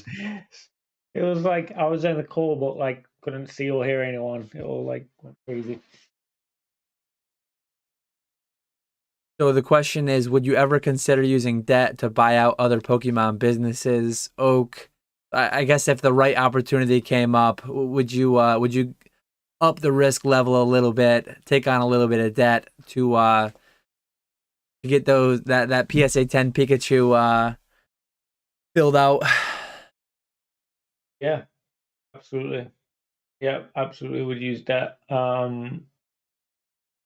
Thing what is important is probably not the debt, but it's the sale price, right? And what it's worth, how much you buying the value at, because you use like $1 million of debt. If you're gonna make 100% profit, like of course you're gonna do it. But if you're gonna spend $100 of debt and make $1 profit, I mean it doesn't really matter. So it's all about the pricing. Yeah, I would definitely, if it was something that was going to be profitable, sustainably profitable, it would be good. Regular income coming from it. But if it's a flip, it says PokeFlipz. So if there's a flip and you can make profit, yeah, I'd do it in a heartbeat. Yeah, it's just a math problem at the end. Yeah. I think we have 2 more questions we're gonna take before we wrap up because we're at about 5 minutes. Trapper Paul asks, "What's the rarest Pokemon item in your collection?" I don't own all the trophies I used to, but I still do own the number 3 that I bought in 2019, Full Art Pikachu, 6 awarded of that year of that placement. Extra copies, who knows? But yeah, in absolute terms, that's the lowest quantity card I own. Oak just grabbed something. What 101 have we got? It is 1 of 1 as well. Nice. It's DNA actually had it made for me. It is I don't know if you can see it because I guess I'm on like Tetris level parity on the stream, but it's Oak's Grading Company. You see, Very Nice. nice. and it's just Oh, there you go. this one, and then on the back it says Pika P. It's got that thing. I thought that was cute. It's like a custom made slab. So that for me is technically the rarest. I just saw the Pop 5 Pikachu that I had the other day, but nothing outlandish, nothing crazy. Fun stuff. Got fun stuff, you know. What you guys? What about you, Nick? Rarest, huh? I guess if we want to go condition rarity, got a nice pop 1 perfect 10 Squirtle. Here we go. Mm-hmm. There it is, baby. Let's go. I forgot about CGC. More realistically though, I don't collect anything that's like super rare. I think that the rarest thing would probably be the unlimited Korean packs that I bought a while back. That's what I was Just gonna because guess. I don't see those very often, or often at all. Never seen a booster box of those, so I would have to go with those. That's pretty cool. For me, conditional rarity wise, it would be a few Black Label vintage Pokemon cards. And just like regular rarity, it'd be a Zapdos creature deck card. I don't even know, 400, 450, 350, however many were made. So pretty cool. I think this is a good one to end on as we have 3 minutes left. We might go into a little bit of overtime, but it's a good question by PokeFresh. Last question for me, please answer. What's your favorite memory you've had in this hobby and why? The day that I go back to, the day that I think of, and I'm sure if I thought really hard, I could probably come up with 5 times that I just had a great day, a great time. But that day at Rusty's was awesome. I mean, partially financially, I was making a very big sale, the biggest sale I'd made by far to date. So I was like realizing the gains on a very good purchase that I had made in the past. But I was also just hanging out, having a great day with great people. Like just, I mean, there's the video of me going around on the 4-wheeler. I had not, like, 4-wheelers and go-karts and dirt bikes and things like that were such a big part of my childhood. I lived on those things. And I had not ridden one in like well over a decade. And to be riding the little 4-wheeler that Rusty's 4 and 5 and 6-year-olds ride, sized for them, that was just hilarious and awesome. And yeah, that was a great day. So for me, that day really stands out.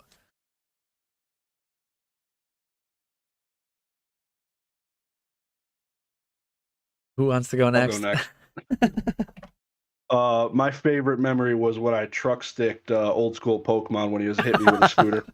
There we go.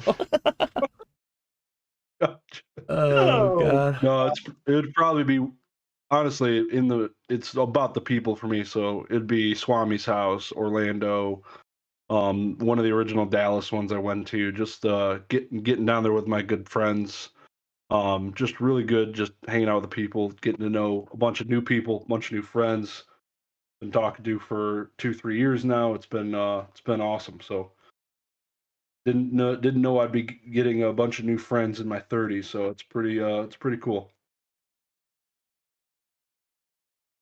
Same for me, honestly. I think there was a day about two or 3 weeks ago. It was around CollectCon time, and I was kind of reflecting on that, like what Josh just said, that it's been like such an amazing year, because it's like little over a year since I started like getting going with this and a bit more active with YouTube and thinking about Discord and all that kind of stuff. Just like the people I've met and like experiences like this, I never thought there was a cat in hell's chance I would be on a PokeFlipz episode ever. Like, I absolutely feel like amazingly excited and like honored to be on here, honestly. But going back to my, what I was saying earlier, there was a moment 2 or 3 weeks ago, and I was looking in Discord, and there was a bunch of people chatting, like just people that I love, and they were just bouncing around chatting with each other just about stuff. And I was looking at who was like live, like in the Discord, who was in it, and I was just looking at the names, and I'm like, oh my god, like I've made so many like just amazing friends. There's so many amazing, positive, kind, funny, like awesome people in this little community, and I love it. And that was like a heartwarming moment for me. It was like a really, really, really cool moment. Something real simple, but yeah, it was pretty awesome. What about you, Nick? For me, it's I always like, we've talked about this before, like similar questions, and it's always like one of three that I'm like super stuck between. It's either meeting Worlds 2019, when I got to kind of like, that was kind of the first time that I actually got to meet a ton of people in person. Met Gary for the first time, met Dan for the first time, Zach for the first time, met a ton of people, had an awesome time that weekend. Or that day at Rusty's house. That was another super fun day. Had a lot of fun. But then an honorable mention would go to the Vegas trip. That was another really cool experience. Pokemon, plus I'd never been to Vegas, had always wanted to go, so that was a fun trip as well. But it's definitely those times with people in the hobby versus sales, purchases, anything like that. Yeah, my top 5, top 10 would all be filled with that. And the only thing I thought of otherwise was I don't really consider it memory in the hobby, but memory with Pokemon. I've been making some great memories with my kids that I have to mention. Like, my son made me a custom Pokemon card. I didn't ask him to like, hey, here's a little project, make a Pokemon card. He took some stickers, he slapped them on a piece of paper, he wrote down their hit points, he wrote down the damage that their attacks do. And like, that's awesome. Watching him play Pokemon Snap, watching them play with their sitting cuties. My daughter every night for like several months now has slept with a Piplup and a Charmander sitting cutie. So like literally daily making new memories with my kids, engaging with the IP, engaging with the characters that I did. Some new ones, but a lot of the older ones that I did 24 years ago. It's absolutely crazy. So the common theme amongst all those is definitely just sharing it with people that I really, really enjoy, which is great. And I think that was a great way to end the podcast with a very positive, yep. Nice message there. Little recap of our memories. But any closing? I don't want to cut anyone off if they had anything they wanted to close out with. We appreciate you. This is twice the duration of what you guys normally do over there at Slab Podcast. Keep doing what you're doing there. I'm really enjoying consuming that content. Hope you guys keep going. I mean, you guys do it every week though. So to be fair, this is twice the time, but you guys do it twice as often though too. So you're putting out the same amount of content pretty much. You guys are right there. And for side hustlers, that's big. Just last night. Yeah. Just last night we did it. last night. Wait, Yeah. yeah. Thank you. That means a lot. I really appreciate that. Just the fact that you're even listening to some of them is obviously flattering enough. But having nice feedback, I really appreciate that. I've really enjoyed being on. I'm sure Josh has too. It's been fantastic. Thank you. Oh yeah, man. No, it's been a pleasure for sure. Definitely love to come back on. Maybe when we start doing guests, we'll definitely have you guys on. We've definitely talked about it. We just haven't decided when we're going to do it yet, but it's going to probably happen at some point. But we definitely enjoy just chatting each other's ear off. So definitely go check out Slab Podcast. Don't even go check out my YouTube. Just go to the Slab Podcast. We just linked everything in banger. chat, so make sure you're clicking those links and liking Thank and you. subbing.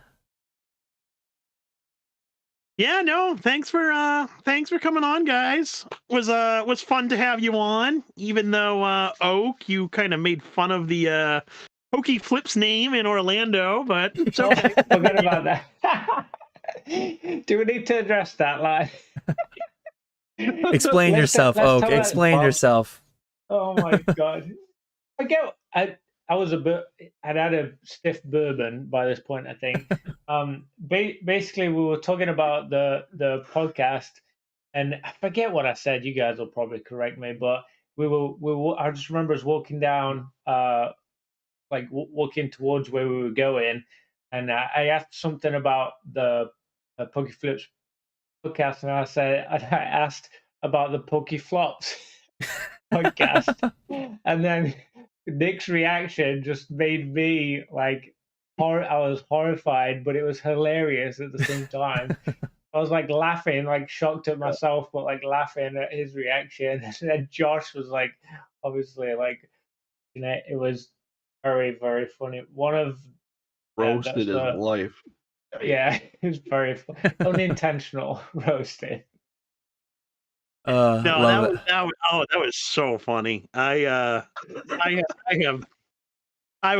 was dying laughing when you said that, but I don't even know how I said it. I don't even know. in for you. But no, thank you That was guys. the wrong vowel. Yeah, Was a lot of fun for sure. good way to end. We got really sappy there for a few minutes, and then we go out on a laugh. But yeah, go check out these guys' content. They're putting out great stuff. We really appreciate you staying up late for us. We don't want to get you in trouble, though. We got to let you back to the spouses, let you have some sleep Thank before you. work tomorrow. So with that,